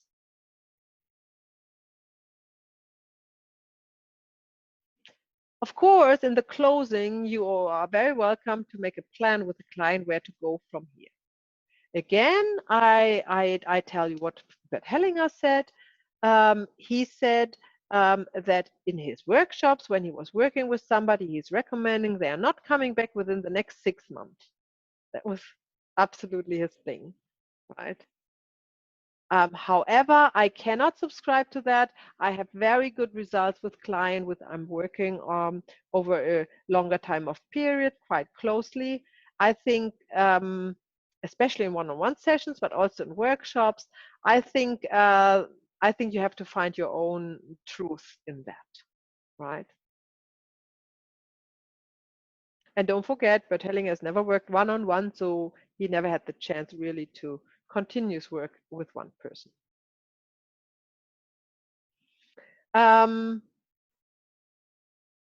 You could ask your client in the closing for a review. That's probably a good idea. If you want to do some marketing, you want to increase your business, you want to put it on your website, then it is nice to have reviews. So it's definitely okay and a good time to ask your client for a review after the session to the end of the closing. Of course, then, bearing in mind what I just said, you can schedule a new appointment.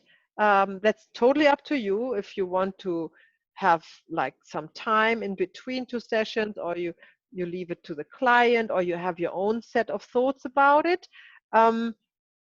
My work is very much relying on the dynamic of the morphic field, and I want to be guided by the field and not restricted by any rules. So if the field brings a client back within the next week, that's fine. If the field never brings a client back, that's also fine. And everything in between. So when you do the work and you work with the morphogenetic field and you learn and you experience facilitating family constellation, being guided by the spirit, as Bert Hellinger said, the new family constellation, all the way, then all these questions are not a question that needs an answer, because the field, the guidance of the field, will give you all the answers. Mariella. What was Bert Hellinger so strong about someone not doing a family constellation, every 6 months? It was his observation or his belief or his way of dealing with it, that he thinks that a dynamic in a family constellation dynamic that has been worked with in a family constellation needs up to 6 months to fully integrate. Yeah, so it can be from the moment it happened up to 6 months, not longer than 6 months. And to be on the safe side, he says, okay, come back after 6 months. Because you always, when you work with a client, you want to make sure that what you have worked on is integrated before he or she come back. And he just wanted to be sure. However, my experience is the field will bring the client back at the right time, at the right space.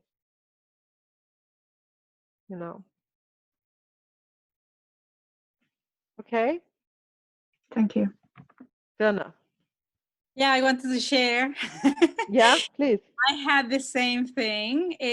I did hear and read about some people saying the same thing, giving time for it to work. But as well, there was this opinion in contrast, that you can follow the field. And I felt drawn, oh, I need to work on this and I need to work on that. Well, I know this, well, I know that.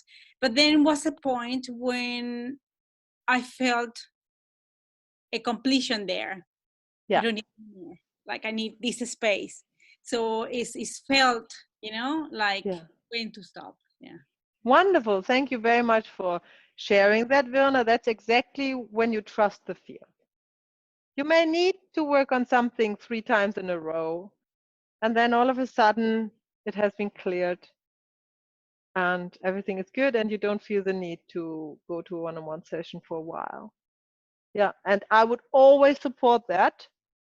So I would not make a plan with the client. Okay, now you come back 10 times for every 2 weeks, like a lot of psychotherapists do. They make a plan. So you have 10 sessions every 2 weeks, one or something like that. That would be obviously not be guided by the morphogenetic field. So that's also a trap to fall into. So just say to the client, come back when you think you need to. right?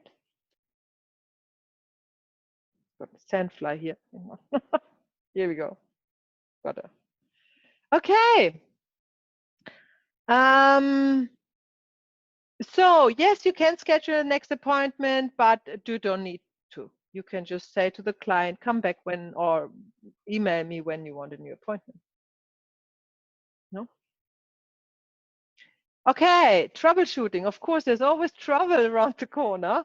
So let's talk a little bit about what kind of trouble you might into in a family constellation one-on-one, and what to do. Of course, there's much more than I will talk about, but you know, just to give you an idea and some tricks of the trade, if you will. So, what is if the client cannot get out of alpha state? Like you try everything, and like you do the guided meditation, you try everything, and the client still says he or she is in alpha state, meaning connected with the morphic field, not him or herself, nothing like that. Now, I gave you already some hints if you can actually see if that's the truth, because just because he said that or she doesn't mean that it is the case. So if your client is talking normally in long sentences and you ask, you can talk with him about the weather, for example, or about what he or she is going to do in the next half hour or tonight or cooking or whatever. So you talk about that, then they're out of alpha state. So even if they claim not to be, you don't need to worry because they are. And you say, no, I think you're totally fine. Don't worry. Yeah. If they are really still in alpha state, you know what to do. You go back in the guided meditation and bring him back from there. And you can repeat that twice. But he or she will guaranteed be out of alpha state. You just have to test it and not rely on his or her words, right? So, as I just said, you make a short regression back to the session with the guided meditation and bring him back there.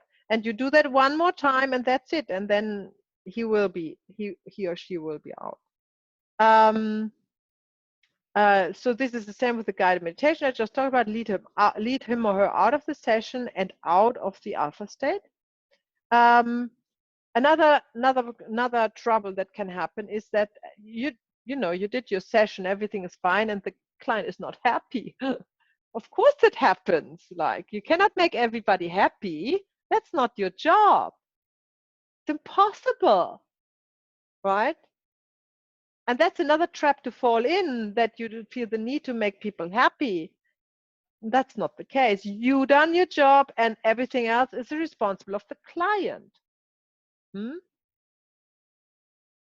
And that is if the client is really not in a good mood when as long as he's out of alpha state, and not in a good mood when he or she leaves your clinic, then that's his way. That's the effect, and that's important to leave him or her there and not to try to take that away, because it can have a strong healing impact, so don't worry about that. Make sure you're not worrying about that. It's not your problem. You stay happy even if your client is not happy. So first of all, when the client is not happy, check if he's still in the morphic field. Then we do the same thing, leading him out of the session, leading him out of the field. He may still connected with some of the ancestors. Give it another shot, but the second time it definitely will work. And you can test it. And if that's if that's the case, then that's just the state the client is in after the session. You can also talk to the client about expectations in general. So if the client was expecting to come to you unhappy and leave you happy, then that is just his expectation, So you can open up a discussion about expectations and disappointments because something doesn't meet somebody's expectation. But you cannot expect anything when you go to a healing session, right? Because you don't know the outcome. The client doesn't know the outcome, and you don't know the outcome because you're guided by the field. It's not when you learn another language you can have the expectation to understand basic words after 10 sessions. That's not how family constellation works, right? Werner, was that a question? No, another share. Yeah. Okay, go ahead. My first and second constellation, the first thing she said was like, guide it a little bit, talk about this, talk about that. It's important that you don't have any expectations. We're gonna do this, we're gonna do that, but zero expectations. I'm gonna guide you to do this and this and that. You know, so I kind of, the mind actually, you know, says no expectation, this is a journey, you don't know. Yeah. Very good. So that's actually a good example how you can that you can integrate already in the opening of the session and not at the end to talk about expectations, to prepare the client.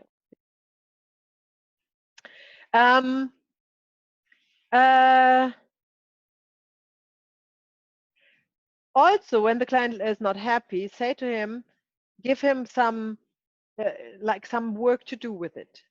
So say, that's great, that's like bitter medicine, you don't need to like it. Now you have the next 10 days to observe your own emotions. Like give him something to do, you know, in this state of unhappiness. That's very helpful, very healing. And guarantee it won't last 10 days, this state, anyhow. If you know the session is not finished and the time just ran out, and this is why the client is a little bit unhappy and in limbo, that is a good idea to make a new appointment and say, okay, we have to stop here, your time is up, let's make a new appointment in a few days and continue there, right? So definitely that's possible.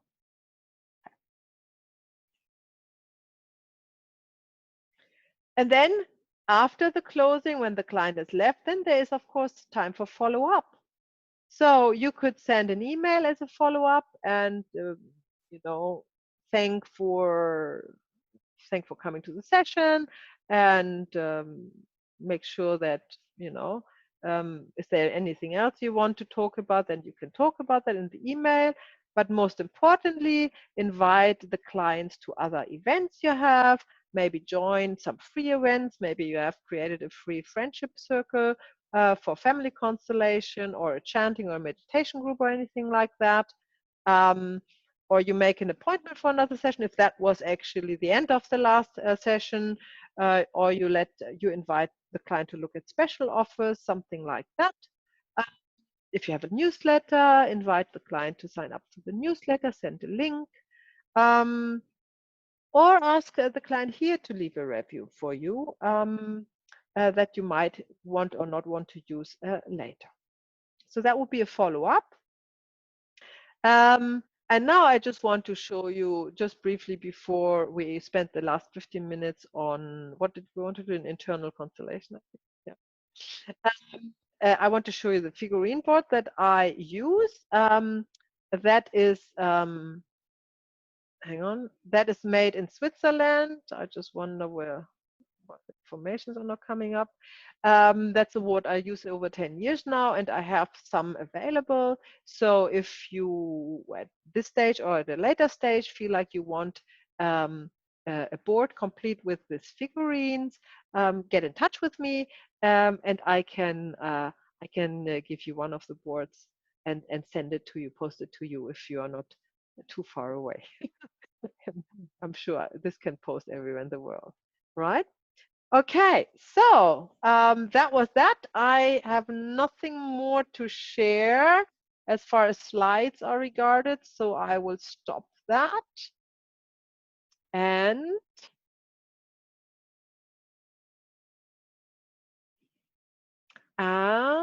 so before we do an internal constellation, let's just see if there's any other questions to everything we have talked about. Although if there are none, then if somebody wants to do an internal constellation, please raise your hand. Kate was the first one. So we take Kate. I thought you meant we were just going to do it together. I didn't realize I was volunteering to do one. You can back off. You can. Don't I worry. might, because I don't feel very well. I'm not very. Okay, Mm. fine. I don't mind. Darshan, very good. Okay, right. So you stay unmuted, please.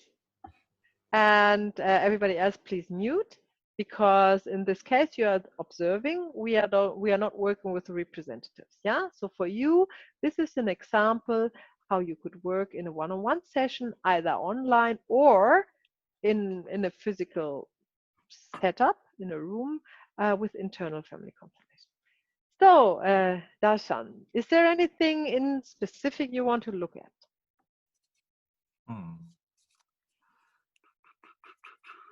Probably my relationship with my daughter.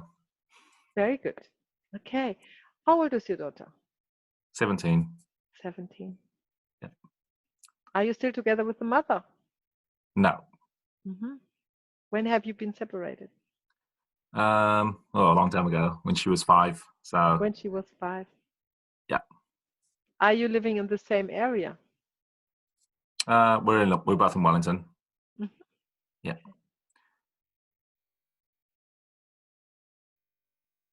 And what is your relationship with your daughter at the moment? So 2 years ago we had a difference of opinion, and I said something like, well, if you don't like the rules at my house, you can go and stay with mum. So she took that as a literal sense and went to mum's. And ever since, she hasn't really contacted me. So I've been in touch with her via text message, and I drop off stuff to her. I still support her emotionally, but yeah, she's not ready to talk to me yet. And I actually respect that. Yeah. Okay, but it does. You feel it burdens you. Just trying to think what the word is. I guess as a dad, there's always a part that you want to be present with your daughter, I guess. So it's just a little part of me, probably like I'm 90% okay with it. And the other 10% is like, oh yeah, I wish I could just hang out with her. But I also know she'll come when she's ready, if that makes sense. Okay. Last but not least, the question: how's your relationship with your ex-wife, with the mother? Yeah, pretty good. Yeah. Okay. Yeah. Good.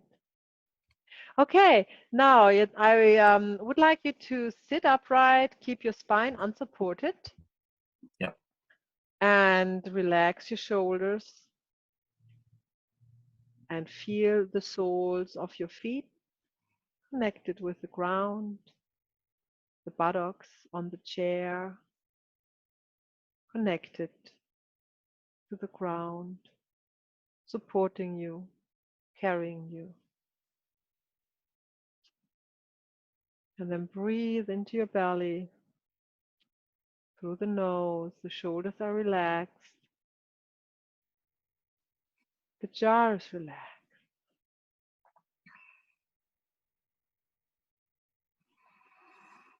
That's it. And whatever comes up, let it come up. You don't need to hold anything back. You don't need to hide anything. You're in your safe space, your happy space. Just breathe deeply in and out into the belly and sink deeper with every breath into your happy space. You may want to visualize your happy space as a place at the sea, on a hill, or on a meadow, or maybe it's inside in a certain room. Wherever your memories are the happiest,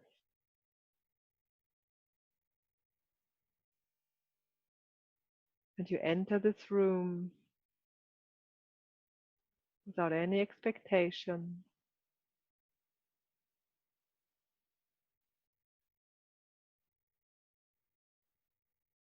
And in this room,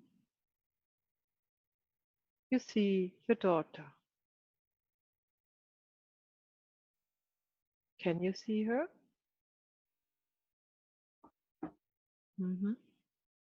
What age is she? She's between 5 and 8. Mm-hmm. Mm. Very good. How do you feel when you see her there?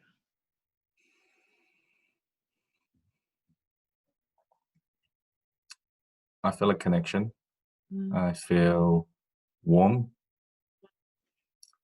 I feel content. Yeah, very good. Just stay there with open arms. Smile at your daughter. Continue to breathe and tell me what she's doing. She's playing with the puzzle, and she seems just really quite relaxed, just doing her own thing. Mm-hmm.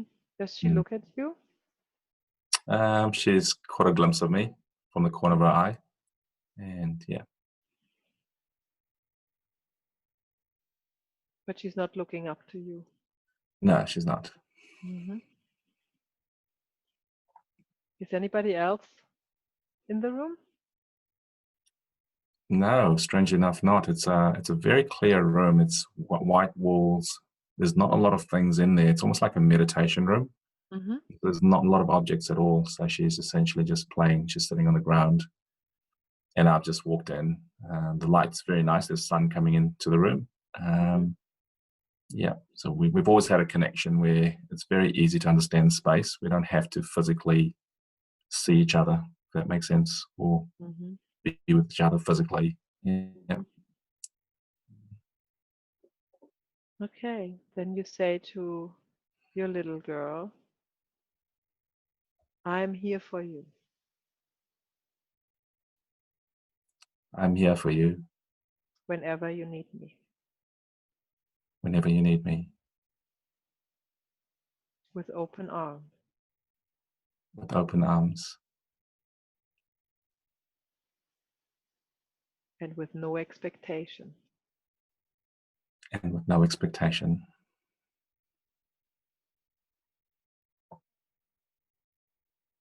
You only need to come. You only need to come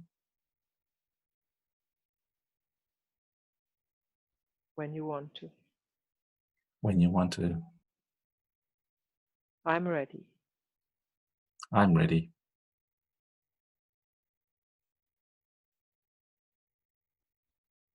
I love you as you are. I love you as you are.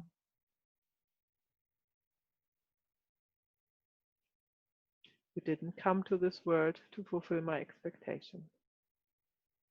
You didn't come to this world to fulfill my expectations Or anybody else's expectation. or anybody else's expectations. You are a beloved child of God. You are a beloved child of God, Perfect as you are. perfect as you are. And this is how I see you. And this is how I see you.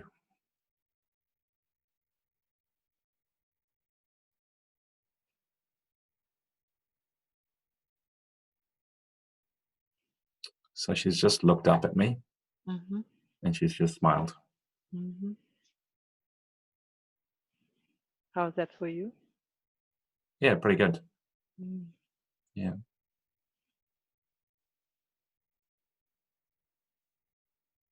Very good.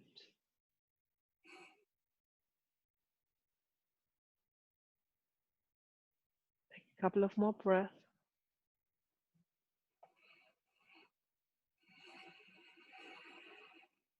And fully embrace the love, the peacefulness that is there in the room, in your relationship. And say to her from the depths of your heart, yes, From the depths of your heart, yeah, yes, yes, 3 times, yes. yes. From the depths of your heart, from the depths My of your heart. heart. From my From heart. my heart. Yes. From the depths of my heart. From the depths of my heart. From the depths of my heart. I say yes. I say yes.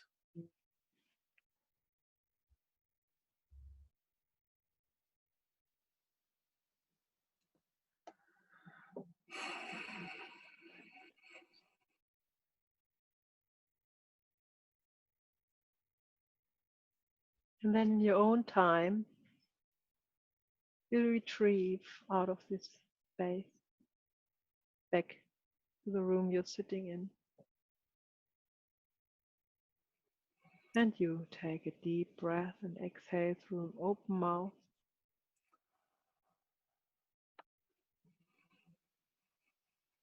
And you feel the weight of your body on the chair.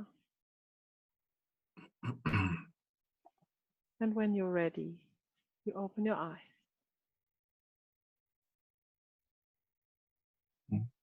Mm.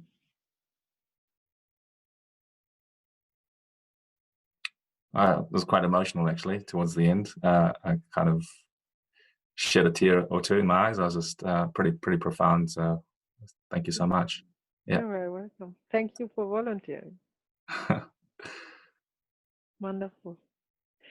So for you as observer, if you do the internal constellation and there are no other people to work with, like Darshan said, there is funnily no other person, right? You take that what is there. So you work with the relationship father-daughter, and because she wasn't make any movement towards him, this is all you learn in module 1 to 3, Darshan. Because she doesn't make a movement towards him, from his perspective, you remember, parents-child relationship, there's only one thing to say, right? Yeah. And that is yes. I love you as you are, right? So that was the only way you could conduct a constellation in the circumstances, right? There was nothing more to do. And you break it up where you could see that Darshan had a deep sigh. Yeah, there was a deep sigh. Yeah, did you see that? That's when you know it has, has lifted, a burden has lifted somehow. We don't need to understand that. And that is the right time to finish the constellation. Okay, so I see people are leaving because it's 9 o'clock and obviously something's going on at 9 o'clock. So obviously you're not in such a hurry. So let's just round everything up. Can I answer any questions about today or the training in general or anything? Really anything? Ask me anything. Everybody happy? Yeah? Okay, cool. So I see most of you tomorrow at the gathering for the trainees of the complete training. Don't forget that. We are gathering at 9:30 for about half an hour. And then we have next weekend the workshop. And Darshan, please feel free to come to the workshop. You find all the dates on the website. And until I see you again, I wish you a lovely, lovely time. Thank you. Thank you. Thank you. Thank you. Thank you. Bye bye. Good night. Good Bye morning. bye. Good day. Thank you. Thanks, Laura. Bye.